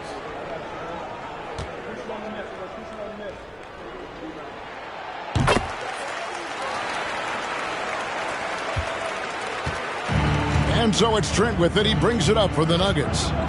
17-point game. They'll face the Lakers after this one. That'll be at home. That'll be the first of 2 straight at home. Now here's Curry. Williams with the block. Yeah, and they've shown effort and aggression in the paint, really right from the tip. Their rebounding edge right now, massive. Here's Williams. And there's the pass to LeVert. His first shot coming late. That one a little long. The Nuggets trail by 17. Outside Curry.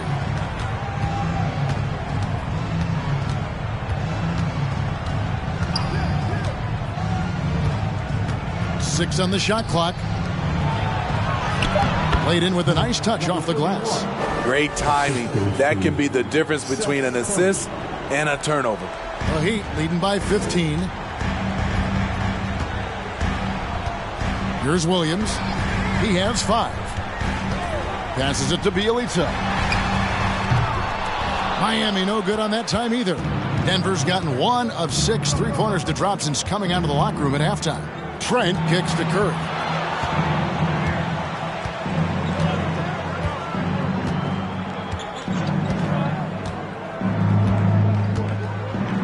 Shot clock at 6. Livers the pass it to Sims, and it's Nemanja Bjelica with the foul. That is his first foul of the game. And the Heat with some changes. Williams, he's checked in for Bjelica, and Daniels subbed in for Williams.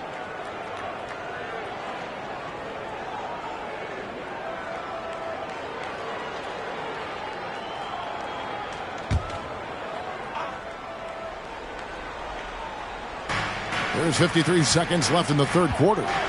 Here's Rose. Rebound by Williams.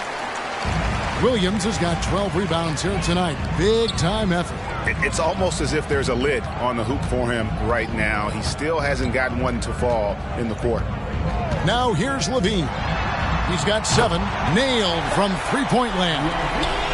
Levine's got 10 points. Boy, there's a certain beauty to that high-arching jumper. Levine showing us the range. 8-second difference between the shot clock and the game clock. Right wing. 5 to shoot. Reed kicks to Rose. And they come right back with their own three-pointer. Rose has got his first 3 points of the game. Outside, Levine. Launches it. No good on the last second attempt there. And so it's the Miami Heat. Their lead at 15 going into the break. Their strategy has been clear tonight. Work the ball inside, get shots in the paint, and now they are scoring with ease. And we've got more M2K Sports coming your way after this break.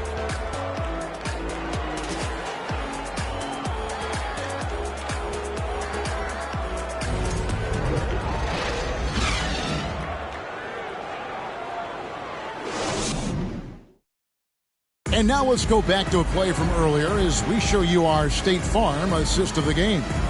Yeah, and I like the fact we get to see this pass one more time. A magnificent feed, and you love to see your off guard taking over the playmaking duties with this much skill. Very unselfish. If you appreciate teamwork, this is the kind of play that will get you up out of your seat. And with the fourth quarter upon us, time is running out for this game to become competitive. Jeremy Lin is out there with Zach Levine. And it's Hayward. Then it's Williams. And it's Davis in at the pivot spot, manning the middle.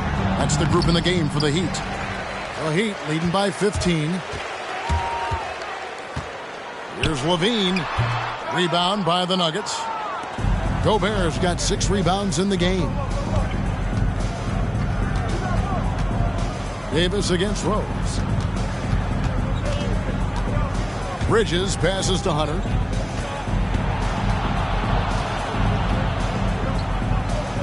And the layup's good off the glass.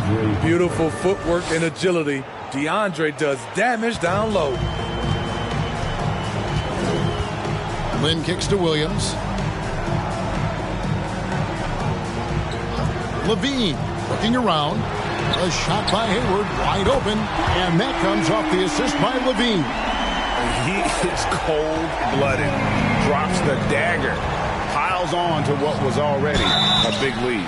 I mean, defensively, if you have any hope of coming back in this game, you can't afford to give him those looks. Physical play from Bridges under the hoop, making sure to win that foul call.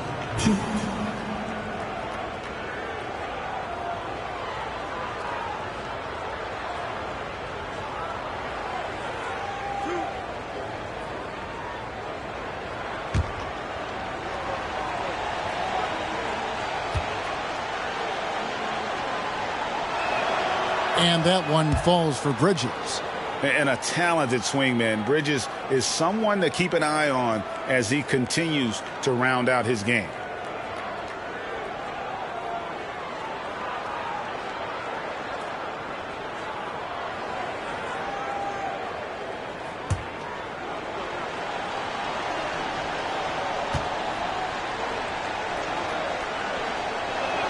So 1 for 2 that time at the stripe. And so it's Davis. He'll bring the ball up for the Miami Heat. They led by as many as 18 points. No doubt about the consistency when it comes to scoring the basketball for him tonight. A real nice lift for their offense. Here is Rose after the made shot from Zach Levine. Outside Rose. Pass to Hunter. Gobert trying to get open. Hunter no good. The Heat leading by 17. Outside Levine.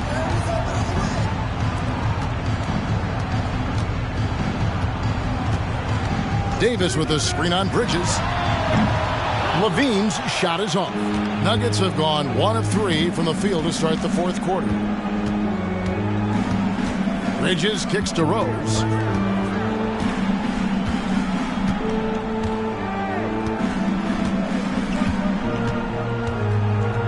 Pocket 6, and the ball travels out of bounds. It was last touched by Lynn.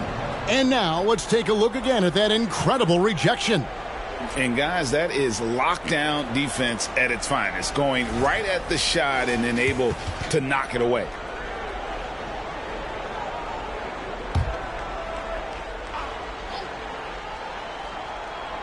Just a little under 2.5 minutes have passed now here in the fourth. Blocking foul called on Gordon. Second team foul.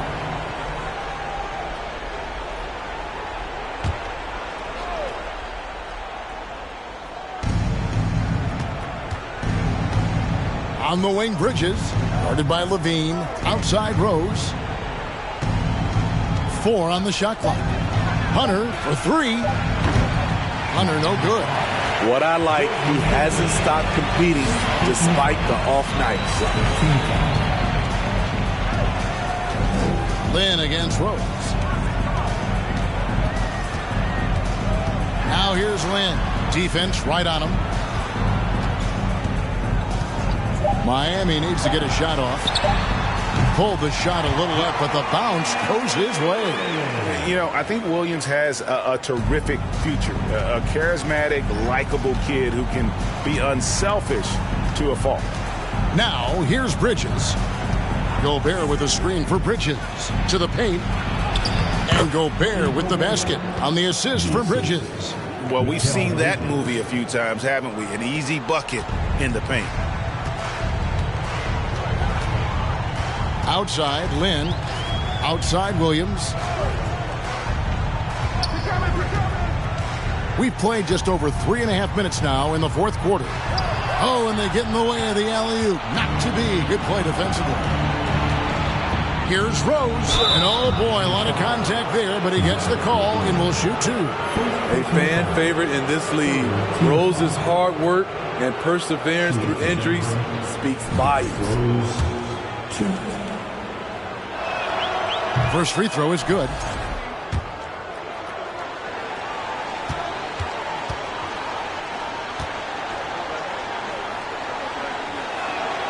Rose hits them both. I'll tell you, he doesn't give points away. Excellent job from the line. And here is Lynn. Down low. Here's Hayward. Yes! And a nice assist from Lynn. Hayward's got 5 points now in the quarter. Talk about making halftime adjustments. You love what they're doing with him now offensively. Inside, here's Gobert, and the call on the shot that sends him to the line. That one on Davis. Good use of power by Rudy, getting the shot in the air despite the foul. Rudy Gobert. 2.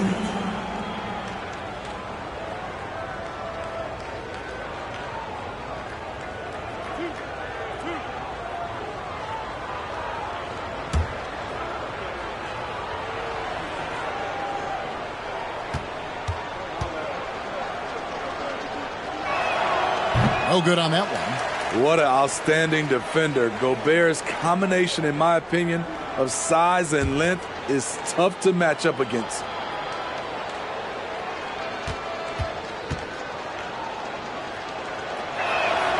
And he sinks the second. And they came out of the locker room after halftime with a much more physical approach than what we saw in that first half. Now here's Lynn. Pass to Levine. Williams, a screen on Hunter. Levine dishes to Williams. Shoots from the baseline. Levine, that's good. And the Heat lead by 18. One of Zach LaVine's better nights. He's both prolific and efficient these days. Rose kicks to Bridges. The pass to Reed. Back to Rose. And he connects with the jumper. Rose has got 4 points this quarter. After putting up zeros in the first half, he is making up for it big time now. Levine passes to Hayward. That's good, and it's Levine with the assist. Levine's got his 7th assist here tonight. A much different player here in the second half. He's taking advantage of what the defense allows. Denver calls timeout.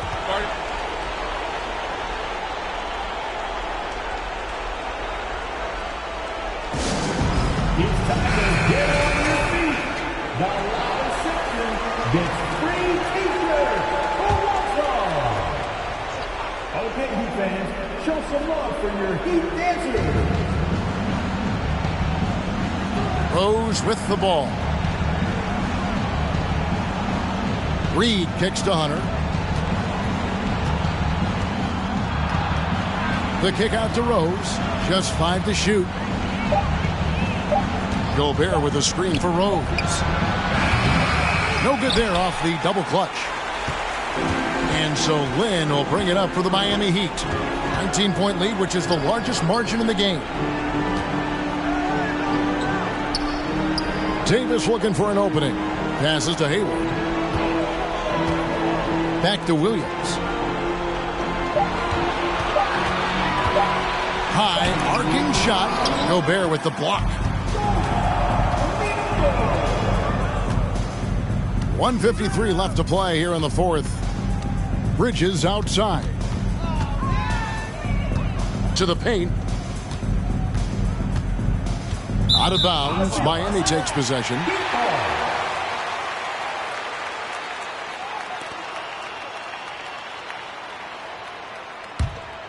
Here's Lynn. 1:37 left in the fourth quarter. Down low. Here's Hayward, and Hayward with the stuff. And you see how effortless it can be for Hayward. In fact, it's been that way all night. The Nuggets trail by 21. Bridges passes to Rose. And again, Denver no good. Miami's gotten a lot of looks from outside tonight, 5 of 12. And one team is just completely outclassing the other tonight. Spirited performance, and it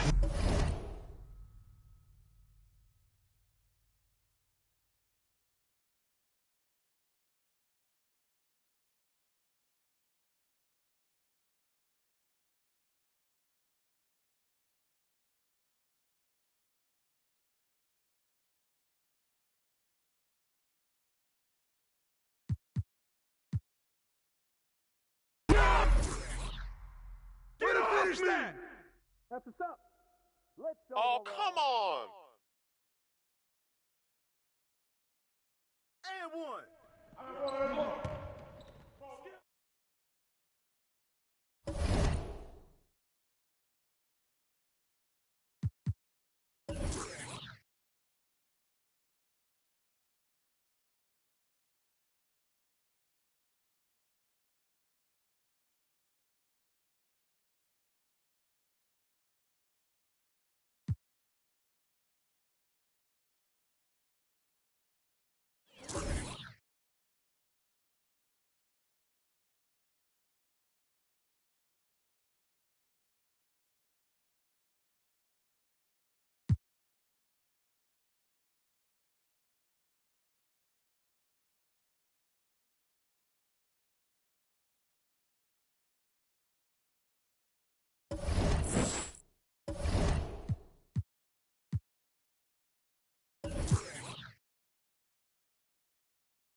Oh, say does that star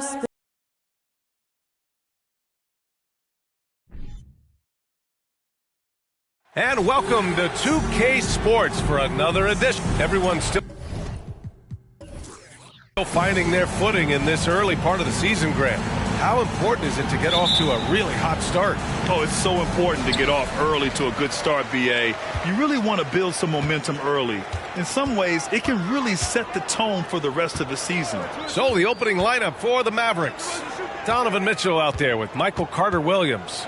Then there's Zion Williamson. Then it's Nerlens Noel. Poole against Williamson. Outside Mitchell. Back to Williamson. Over Poole. And he's off on his first shot of the game.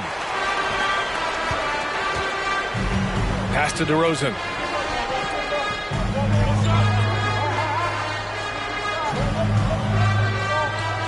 Back to Poole. Oh, it's stolen by Mitchell. Here we go, one-on-one. He's off on the layup.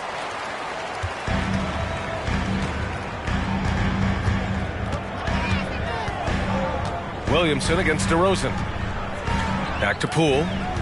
They set the pick. The fadeaway. Knocks down the long J. Pick works well there, but the defense left a lot to be desired. It takes incredible effort to stay connected to the hip of the offensive player. You've got to want to work. Mitchell misses. About a minute and a half through the first quarter. Now Poole. Markkanen outside. From deep. And it's Carter-Williams with a rebound. The Mavericks have gone 0 for 3 from the floor to begin this one. You know, there was a time years ago when the Mavericks were one of the NBA's shakiest teams. Now they're one of its proudest franchises. Los Angeles has gone 1 of 2 from three-point land so far. Poole, the pass to DeRozan, and there's a pick.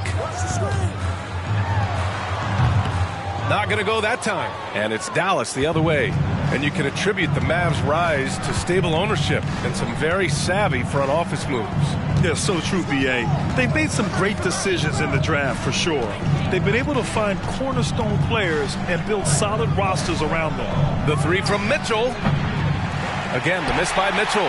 Right now trying to get into a rhythm, but so far this quarter, boy, he is struggling to make anything go down. Poole, the pass to DeRozan. Markkanen with a screen on Williamson. And it's DeRozan missing. Boy, the offensive flow just isn't there right now. 1 for 5 to start the game. Back to Williamson. And the layup is good off the glass. And this is why guys love playing with Donovan Mitchell. Can he score it? Yes. But he loves to set his teammates up. DeRozan outside.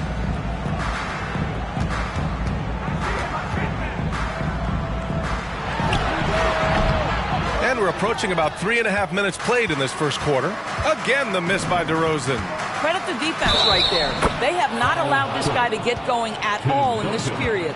With an insane combination of power and touch, Zion is a one-of-a-kind star.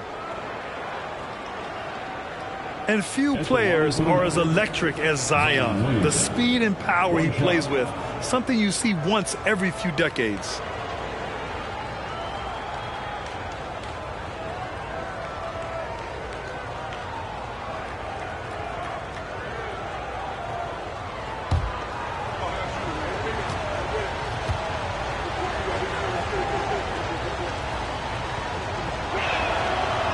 The free throw off from Williamson. And the blend of speed and power, as you said, Grant, Zion is unmatched. He's a rhino with a jetpack.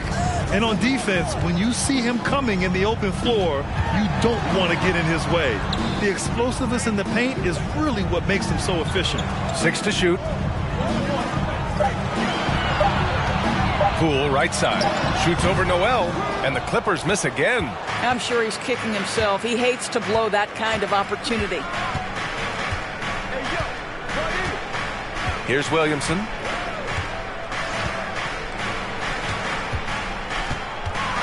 Noel with a screen on Poole. Pass to Carter Williams.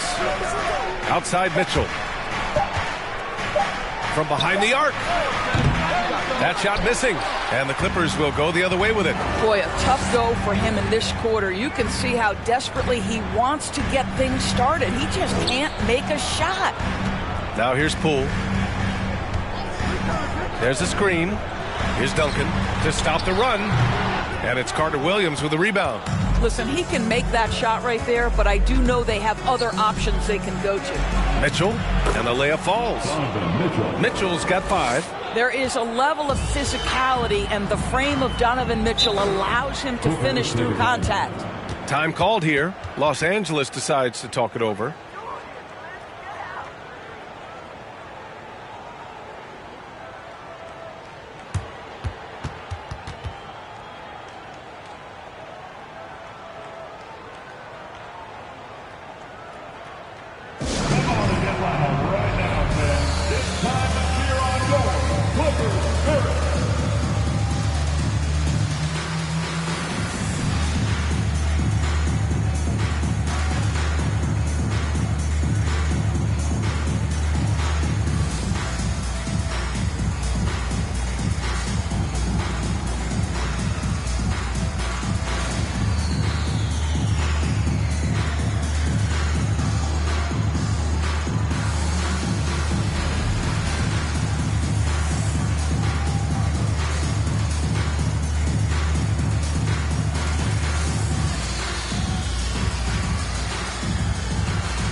And it's a completely new group here for the Mavericks. And here's a look now at who shot the ball the best during last season's campaign. Jared Allen on top. And last year he led the league in field goal percentage, allowing the game to come naturally and taking whatever opposing teams gave to him.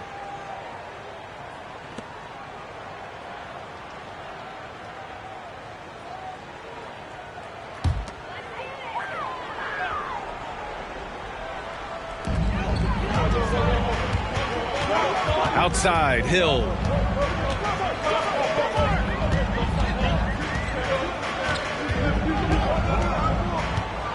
Clock at 6. Tries to snap the cold streak.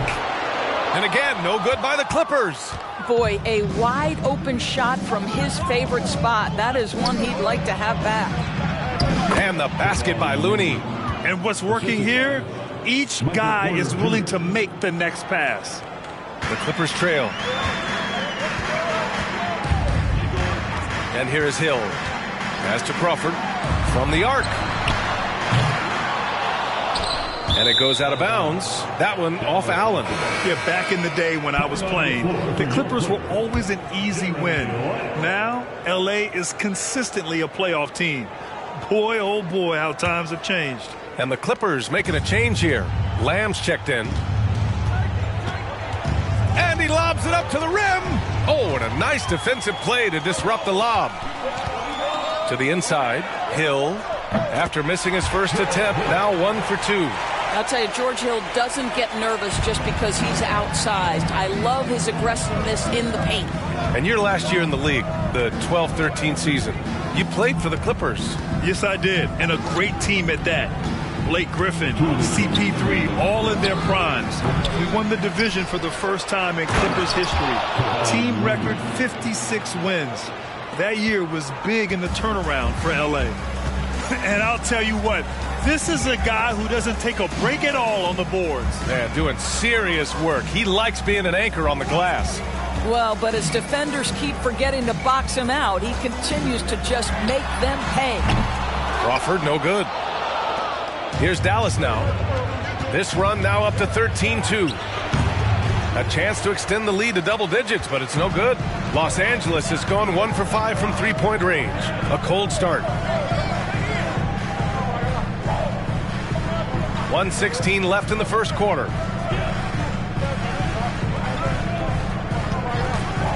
Five to shoot.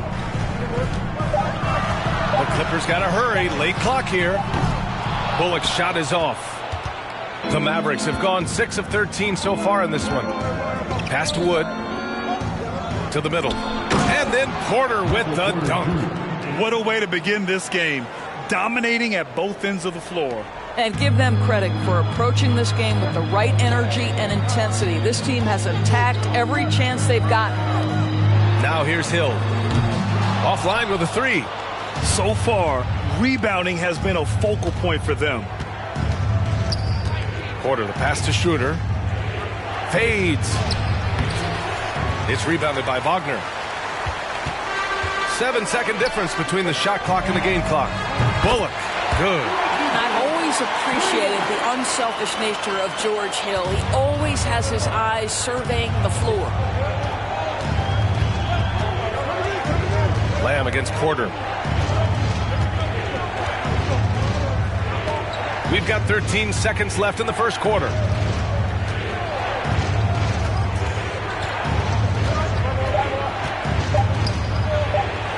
Oh, and makes it with the kiss. Porter's gotten his second bucket of the game. Well, defensively, to me, you've got to do a better job communicating once the screen comes. And so it's the Dallas Mavericks with a 9-point cushion at the end of the quarter, just pounding the painted area. That's helped them build an advantage. We'll be back in a moment.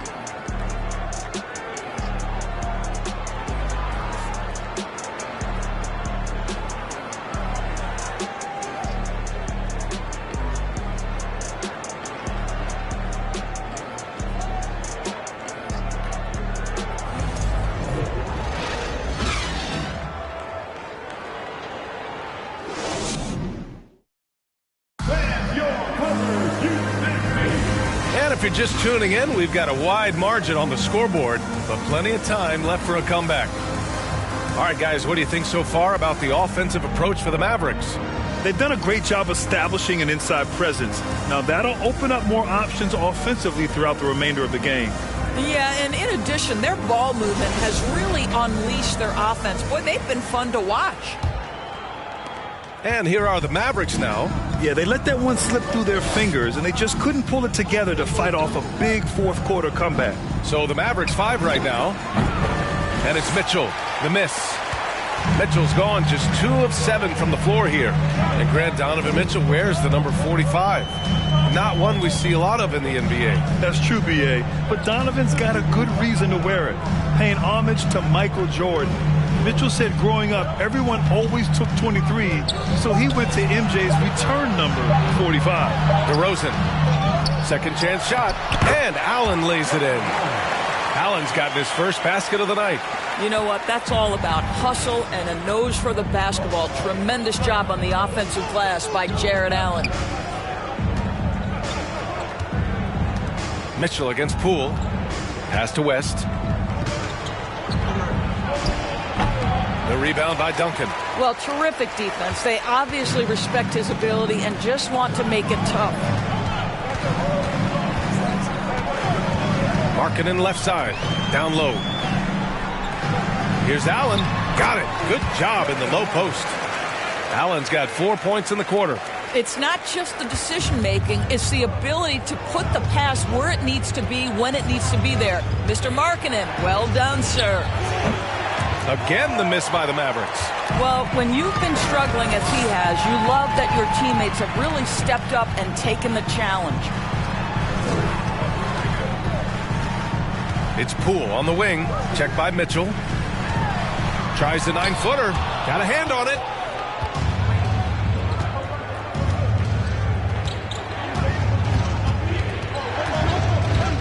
We're now about 2 minutes into the second quarter. Pass to West. Shoots from 14. The shot that time not on target. So the Clippers will take it the other way. And the first season matchup for them against the Mavericks this year. Poole from long range. The Mavericks leading. Here's Carter Williams. Oh, a beautiful reverse layup. His nimbleness makes him a unique threat at the rim.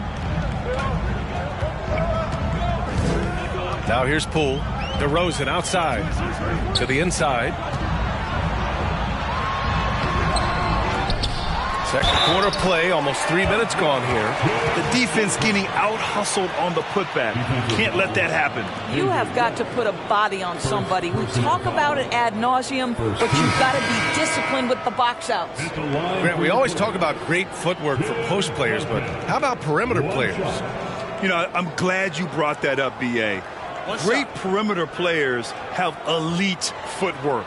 The footwork helps to create the opportunity to score, whether that's shooting a three off the dribble or even in the post-up. Great, elite, fantastic, iconic guards who could do it all have superior footwork. Believe that. Last year, the Clippers finishing 8th in the West. However, they missed the playoffs, Doris. Right, B.A., but keep in mind, they didn't have Kawhi for the entire season. No Paul George for most of the season. In fact, I thought Ty Lue did an incredible coaching job getting that team to the 8th spot. They just went on to lose 2 tough games in the play-in tournament. Time called here. Los Angeles decides to talk it over. And now that they have some time to get a little bit of rest, it's time for these players to regroup while hydrating themselves with some Gatorade, looking to gain a boost of energy as they continue to play in this game. And staying hydrated is the only surefire way to do it. An athlete's body doesn't have the same power and stamina without proper hydration. These guys will be sure to use this timeout wisely.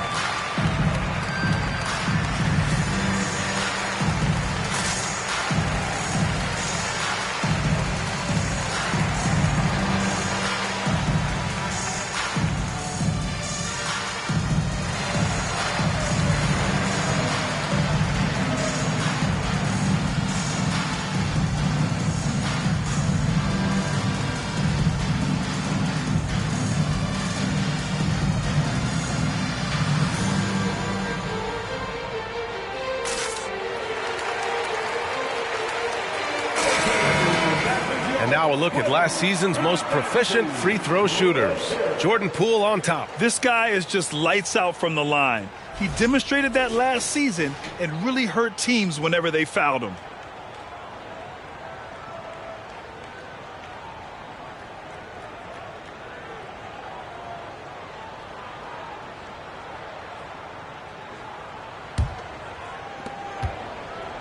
For Los Angeles, they've gone 3 for 7 here in the second quarter. The three is up. And they recover it. Pass to DeRozan.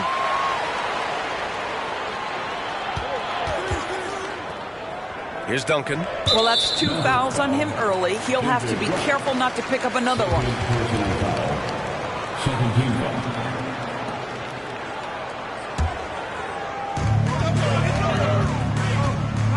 Poole outside. And he'll draw the foul. He'll head to the line for 2. Everyone in the building saw the obvious contact. Third team foul. At the line for LA, Jordan Poole. 2 shots. Shooting 2.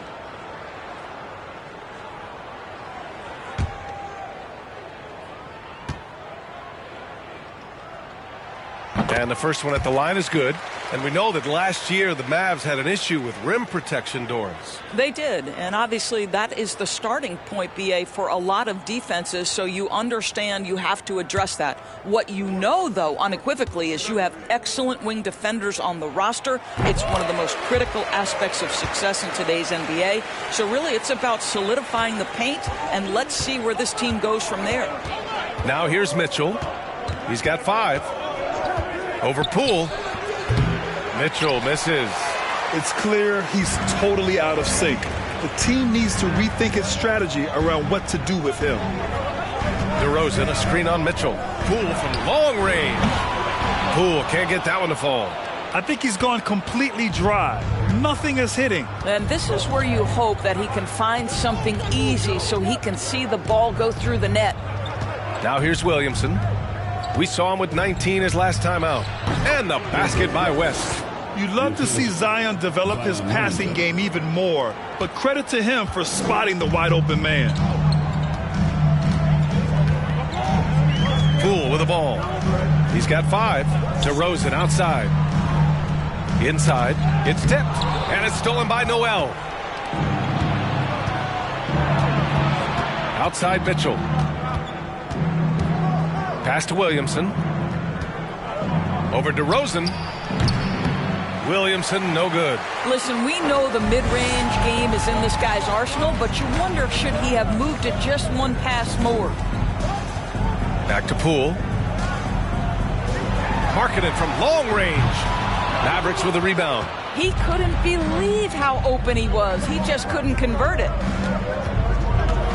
And here's Mitchell.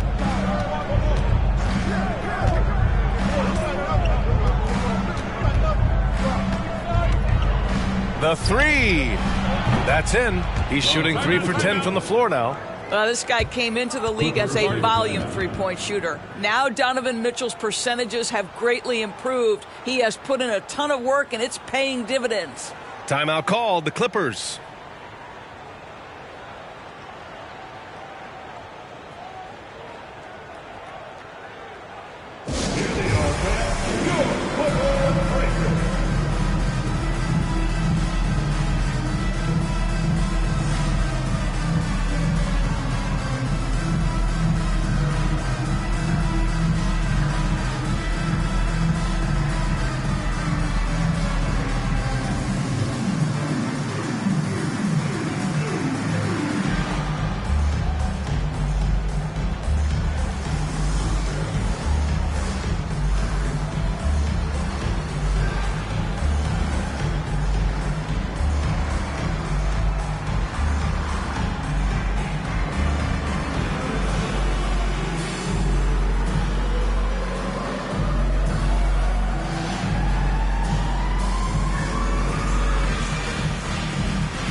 And the Clippers going with a whole new group out there.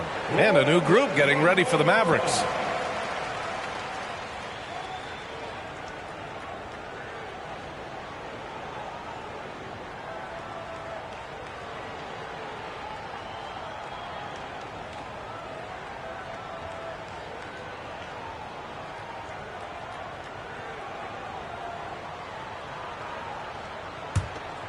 Here's Crawford. Boy, he's been patient so far. Nothing yet on the scoreboard.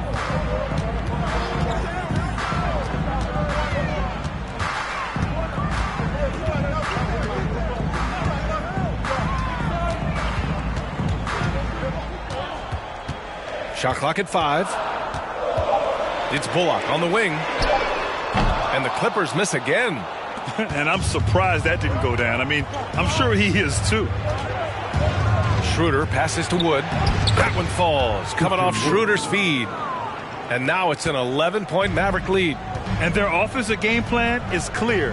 Get it inside and go to work. Yeah, and Christian Wood moving here to the Mavs over the summer. Now, the Mavs knew they wanted more size, so they sent a number of players in exchange, but they got a deadly weapon to help them this season. For Dallas, they've gotten 5 of their first 11 shots to fall here in the second quarter. And he lobs it up, and Wood with the stuff. Well, coaches love seeing this from Dennis Schroeder. Recognize the situation, find the open teammate.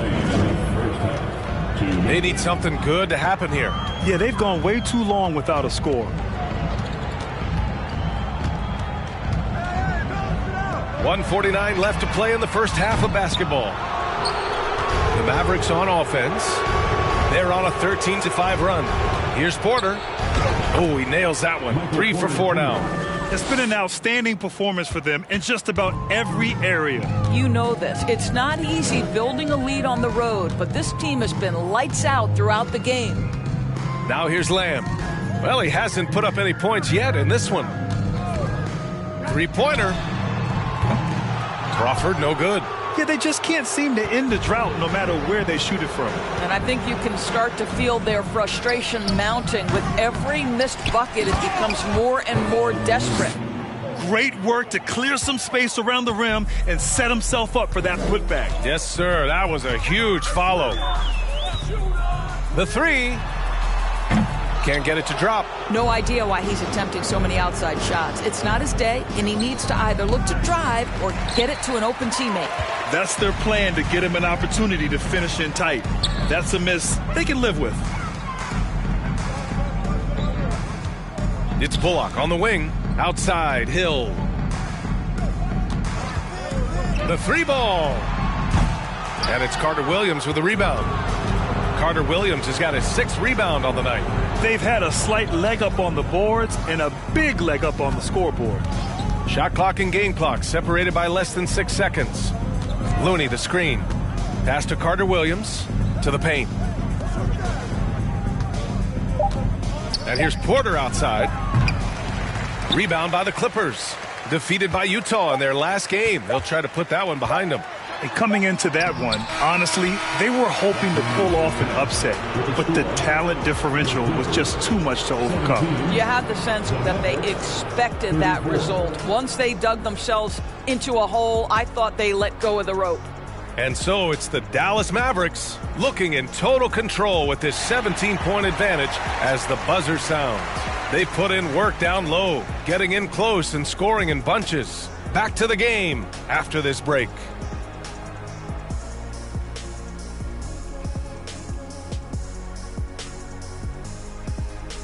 Greetings, everybody. Before we review the first half, let's take an early season peek at how the Western Conference is shaking out so far. And some of these teams are at the top of the mountain. Big fella, would you ever climb a mountain? Ernest, I don't climb mountains. I am the mountain. Yeah, it's a little rocky, a little bumpy. Don't get hit by the avalanche, Kenny. And circling back to this first half, fellas, a decisive advantage for the Mavericks. Just bullying them in the paint. I mean, getting to the rim at ease. They're looking like, oh, the big fella. And I would guess that Kenny is not referring to me. Nope, not you.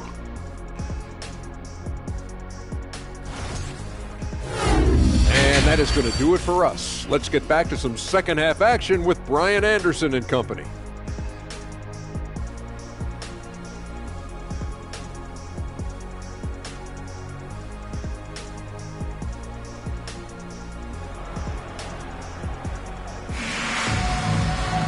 Just about ready for the second half here. A big comeback is needed for this game to be competitive, and it probably has to happen quickly. We've seen Donovan Mitchell really having a great game. They've leaned on him to provide a lot of offense, and that's how he likes it. And one would expect that the defense made some adjustments at halftime, but he has the ability to answer right back. And with the second half upon us, we'll find out if this game becomes the rout that it's threatening to be. We've got Lauri Markkanen, Jordan Poole out there with DeMar DeRozan. Then it's Jared Allen. That's the group starting the second half for Ty Lue. Such a great rhythm to what Donovan Mitchell does on the floor. Ready in the mid-range game, on the catch or off the bounce. This guy is just elite offensively. And the foul is called. He missed it, so he's got a couple of free throws coming his way. That one on Mitchell. Well, that was clearly a foul. At the line for your Clippers, DeMar DeRozan. At the line for two.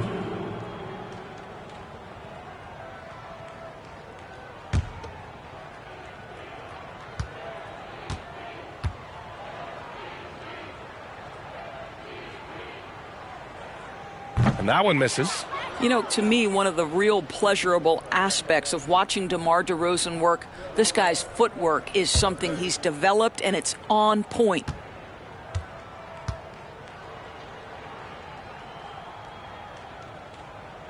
And he sinks the second. The Mavericks shooting a nice 50% for the game. And he's going for the oop here. And Noel hammers it down. Love the connection Noel has built with his teammates. Smart at knowing when to time that alley-oop. Poole, the pass to DeRozan. Here's Duncan. And he's going to the line for two. The official saw contact while he was going up. The 2021-22 season felt like a lost one for the Clippers. Kawhi and Paul George both hurt. So true. I mean, but B.A., those two together, healthy, are scary. A finals-level duo. It kind of shows you how you can plan, build an awesome roster, but injuries can derail it all.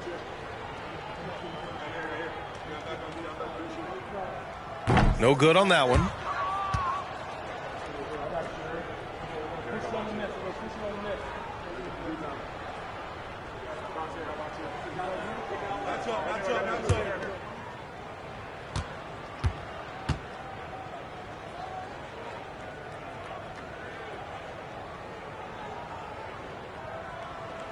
And he's good on the second.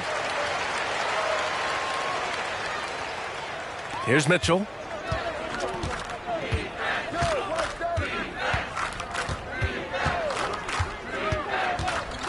Throws it up high. Making plays at both ends of the floor, and it shows up in the box score. Well, what I love is the energy they're bringing right now. They're ignoring the scoreboard and playing hard. Who's watching here? Mitchell against Poole. Pass to Duncan.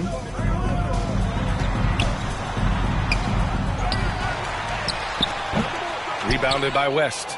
Nice rebound. Trying to match the other team's intensity right now. Mitchell against Poole. To the inside. Deflects the pass. To the middle. Oh, a nice one-handed slam right there. Adding insult to injury with the dunk off the steal. Nice to see a good play on D. That led to some fireworks. Let's see if that serves as a momentum builder. What a great sequence for this group. Only their first miss in 4 attempts. It's been a great start to the half. DeRozan outside. Pass to Duncan. From the baseline. The shot misses. Now Dallas takes it the other way. All right, time now to pick it up. You're 1 for 4, and you certainly don't want to give your opponent momentum. Now here's Williamson. And that one's on target from the wing.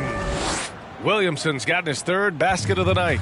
And just totally relentless, only increasing the intensity level. One thing I enjoy is watching players who don't pay attention to the score. You lock in on the moment and play the right way. And the Clippers call time here.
And the one thing all of these point guards have in common is their ability to shoot from the arc. Let's see who topped the charts for threes this past month. In the third spot, Jordan Poole. And over the years, we have really seen the point guard position evolve. Give these guys a whole bunch of credit. I mean, what a great group of long-range shooters. You know, and having that element of long-range shooting ability makes them a tough puzzle for defenders to solve. You know, it's an invaluable asset for a point guard, and these players have it in a big-time way. Just over 2.5 minutes gone by in the second half.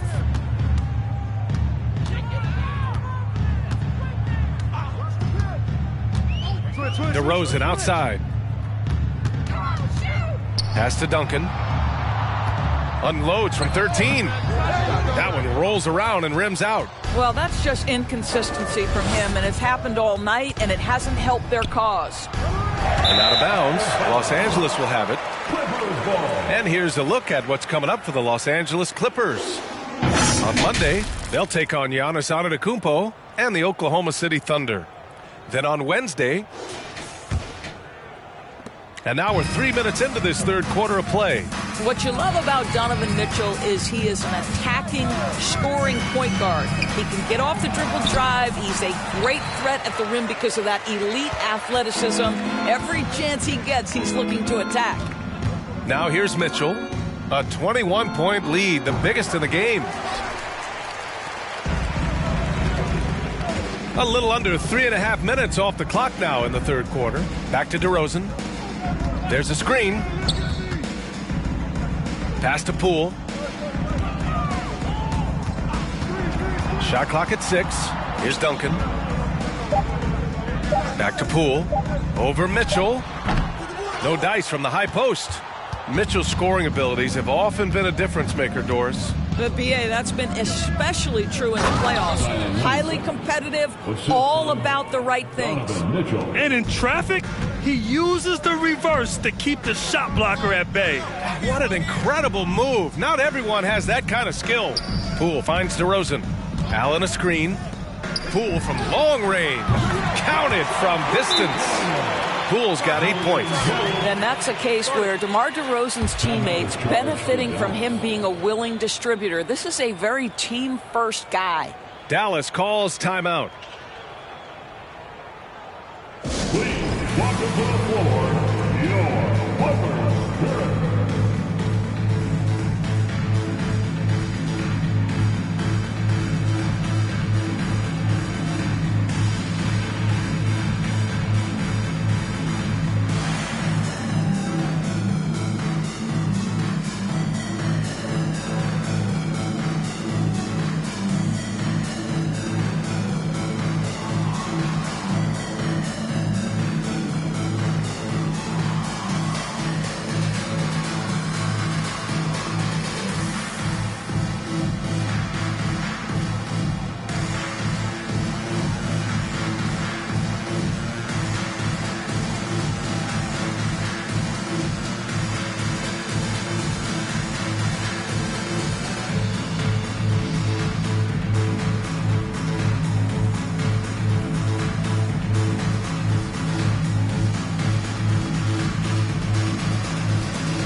Wagner's checked in for the Clippers. Hill comes in for Poole.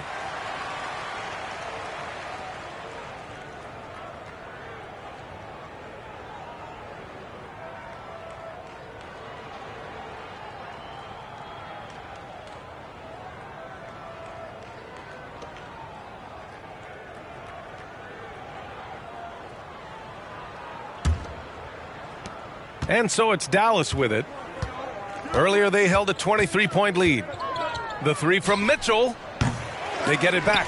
Well, he had the defense's attention, dropping 2 threes in the first half, but he hasn't made one since. Markkanen outside. 4-3. Oh, and another 3 for the Clippers. Their defense has to do a better job of smothering those shooters. Outside Mitchell. Again, the miss by the Mavericks. He needs to look to try to drive inside and get going. That outside shot is simply not there. Markkanen, the pass to Allen. And you can count it. He'll go to the line with a chance at a three-point play. Do you not love that by any means necessary attitude from Jared Allen, able to finish through the contact? And let's take a moment here to get your take, guys, on the scoring so far for the Mavericks. Well, not content to take what the defense gives them. I mean, they're attacking the gaps and getting the ball inside. They've also been scoring on the break with how difficult it is to get buckets in the half court. Anytime you can push the ball in transition for easy ones, that's big time. When you look at the age of Jared Allen, the way he's developed, he could be a top 5 center in the league very soon. Fantastic impact on the court he has. Now here's Mitchell. 10 points for him. Knocks it down from distance. His first triple of the second half. That makes 3 for the game. Here's Crawford. Inside. Here's Lamb. And the bucket counts. And he is on his way to the line.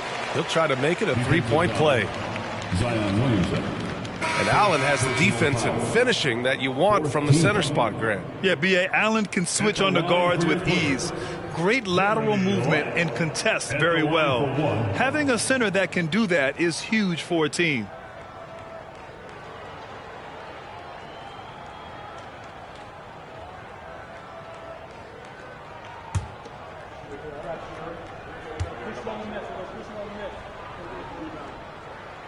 Staring at this deficit, they're trying to be more aggressive and get themselves to the line. The Mavericks have gotten 6 of 11 attempts to fall so far in the third. And he's going for the lob. Trying to go for a lob there. Excellent defense and anticipation to stop it.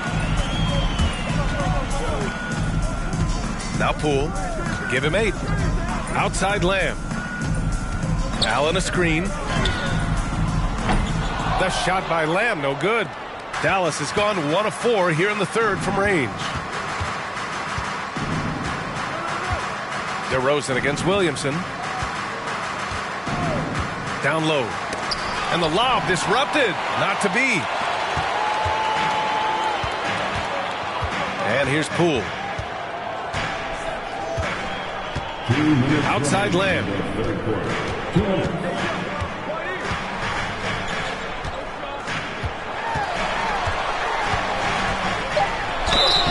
And a foul called on the way up.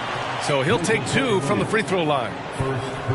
The defense there doing whatever they can to protect the rim. At the line for your Clippers, Jeremy Lamb. 2 shots.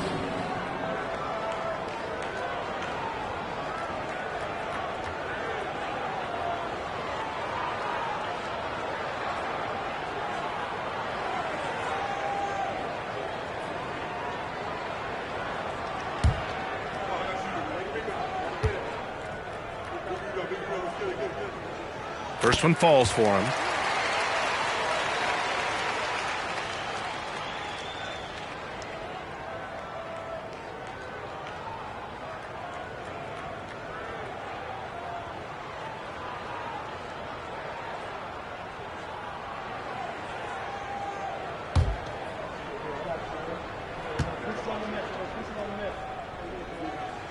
Lamb hits them both.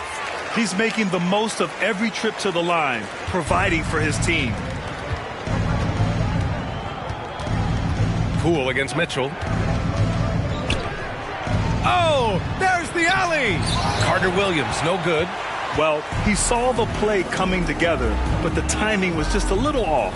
It was a really good thought for sure, but the lob has got to be better than that. Now here's DeRozan. Poole for 3. No good. Williamson against Markkanen. Williamson left side. Noel against DeRozan. Oh, deflected. It's stolen by Poole. Now here's DeRozan. The D's right on him. No good from 11 feet. The Mavericks have gotten 6 of their first 12 shots to drop in this third. To the inside. Here's Carter Williams.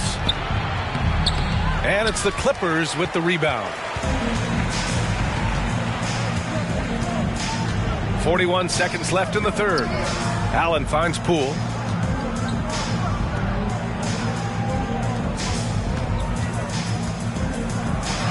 DeRozan against Noel. And he got the whistle on the way up. So he'll be headed to the line for a pair. It's going to go on Nerlens Noel. Well, we talk about the offensive prowess of DeMar DeRozan. Clever use of the up fake and gets him to draw the foul. Nicely done.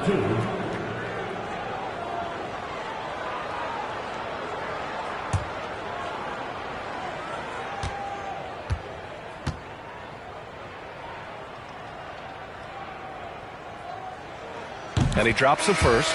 The Clippers making a switch here.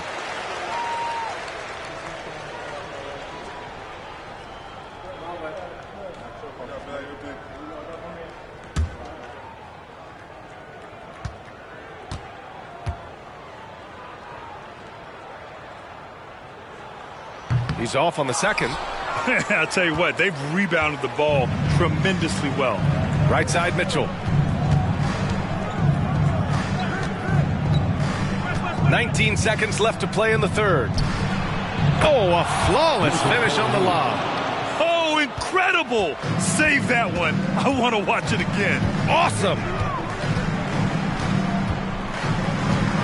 Mitchell against Poole to the middle. Oh, got a piece of it. And so it's the Dallas Mavericks in a good situation, up by 13 points to close the quarter. Defense is setting the tone. We're coming right back. Don't go anywhere.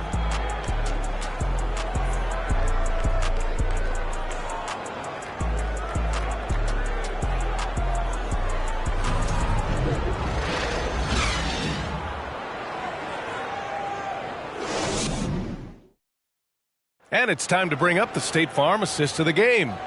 You talk about painting a magnificent picture with that dime. Just a great decision and a perfect delivery. We call that putting it right in the pocket, and he knew what to do with it once it was there.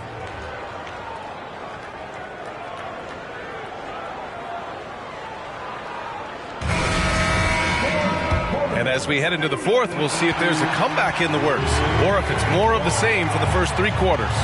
On the floor for Dallas starting the fourth quarter. We've got Nerlens Noel. Michael Carter-Williams is out there with Donovan Mitchell. Then there's Zion Williamson. It's deflected. Pass to Mitchell. Williamson with a screen on DeRozan. From deep, Mitchell. The rebound by Duncan. When you're not in rhythm with the three ball, why do you keep firing from there? Poole, the pass to DeRozan. Here's the pick. Can't hit that one. So the Mavericks will take it the other way. Williamson outside to the paint. Here's West. Hits the jump hook. And the Mavericks lead by 15. Imagine how much bigger this lead might be if he were a little more selfish. They're searching for a way to score. Yeah, buckets have been very tough to come by. Pass to Duncan. And it's blocked by Noel. This is a staple of his game. Nerlens Noel sends it back. Mitchell. And Mitchell with the slam. How about the timing? Could be the difference between an assist and a turnover. Nice delivery. For Los Angeles, they've gone 0 for 3 in this fourth. Not good. And the ball out of play. The Mavericks will have it.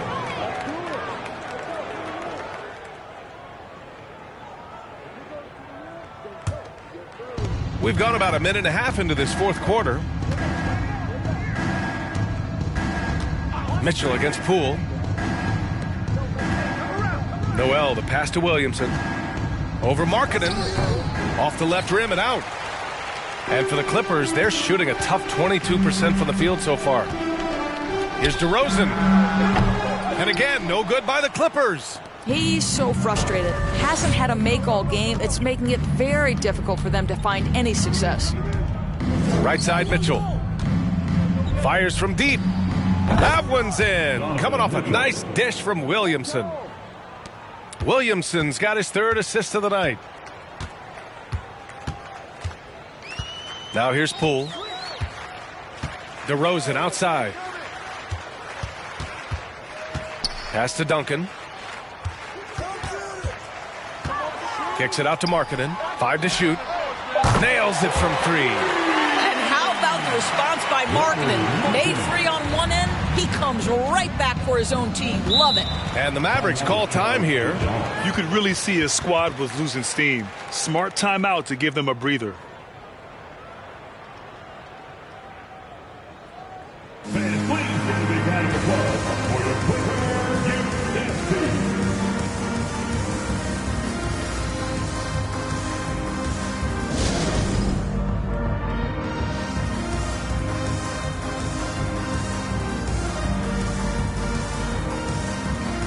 All right, time now to present our New Balance Player of the Game, Donovan Mitchell. And I just love to see a player who plays with an aggressive mindset. I mean, he had the energy and the intensity all game. He didn't waste any time when he had his chances out there by attacking the rim.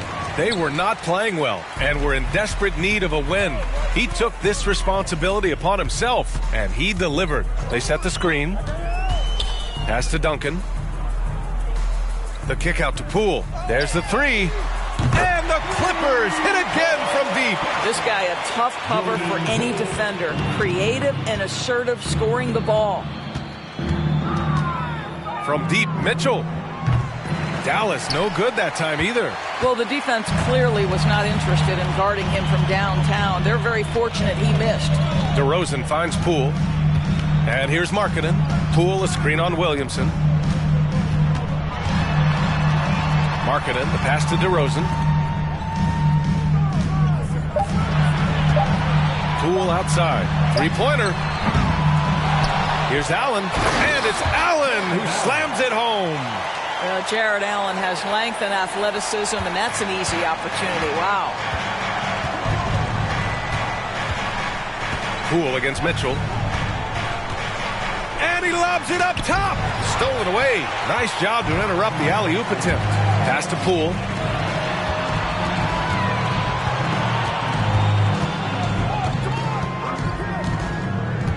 Back to DeRozan.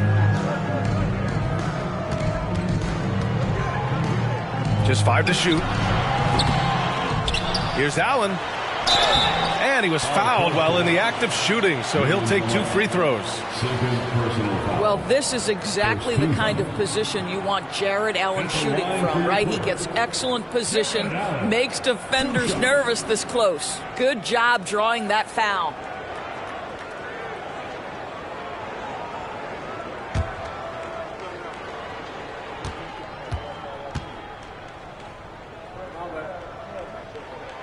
First free throw is good. And guys, I think the future is so bright for Jared Allen. We're talking about an athletic, mobile big man who has already proven to be an accomplished two-way player.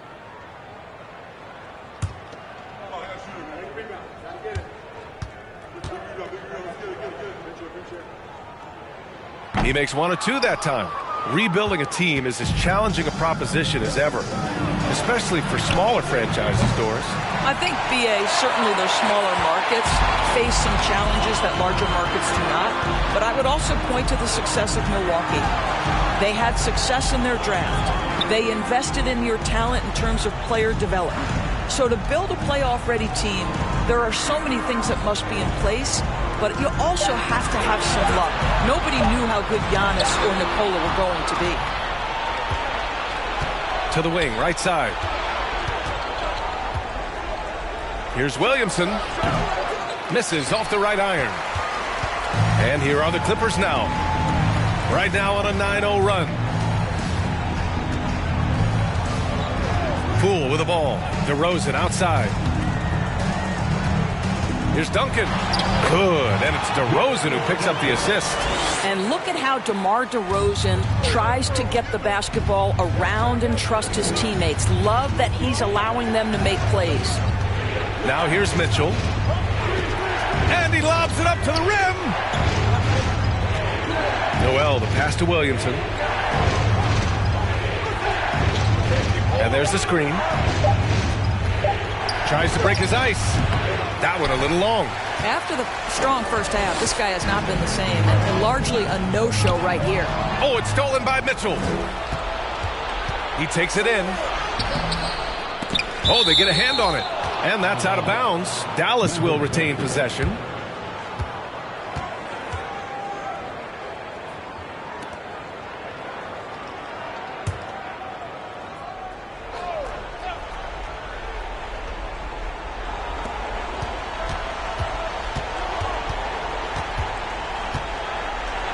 Blocked! Here's Poole.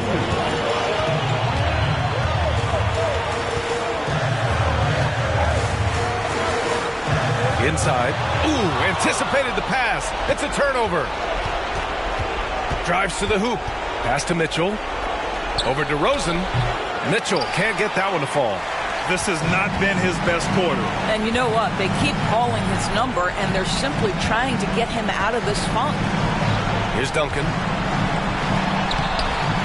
Rebounded by West. Now Mitchell.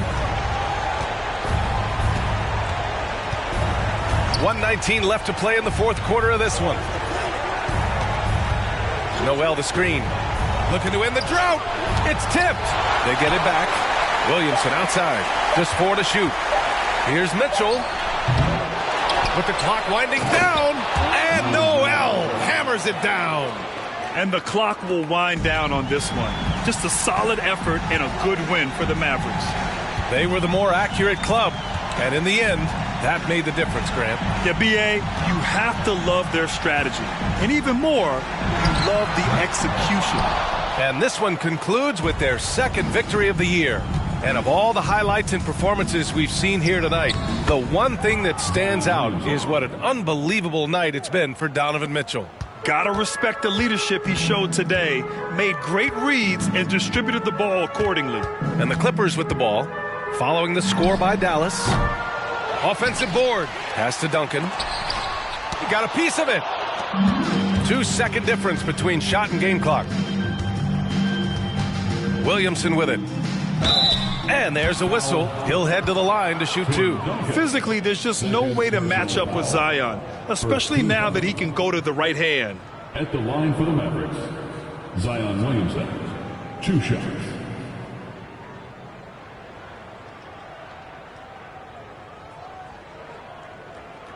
Shooting 2.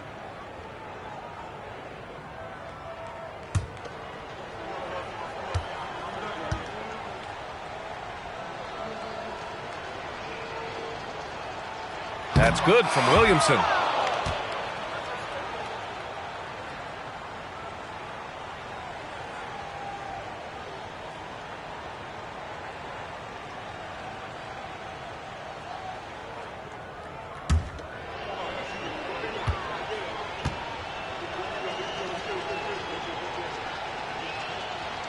Williamson hits them both. Here's Hill. 17 seconds left in the fourth. Markkanen outside. Hill with a screen on Williamson. Here's Markkanen. And they're going to count that bucket, and they'll send him to the line. It could be a 3-point play. There's a lot to deal with when you're talking about Markkanen. This guy is skilled at 7 feet, can put it on the deck. This guy's just a very difficult guy to guard. Markkanen, shooting 1.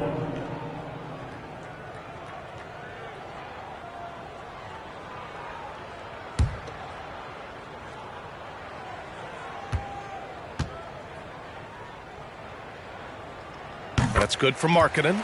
And guys, Markkanen, there's no question about his offensive talent. His skill set is the perfect match for the way the game is played today.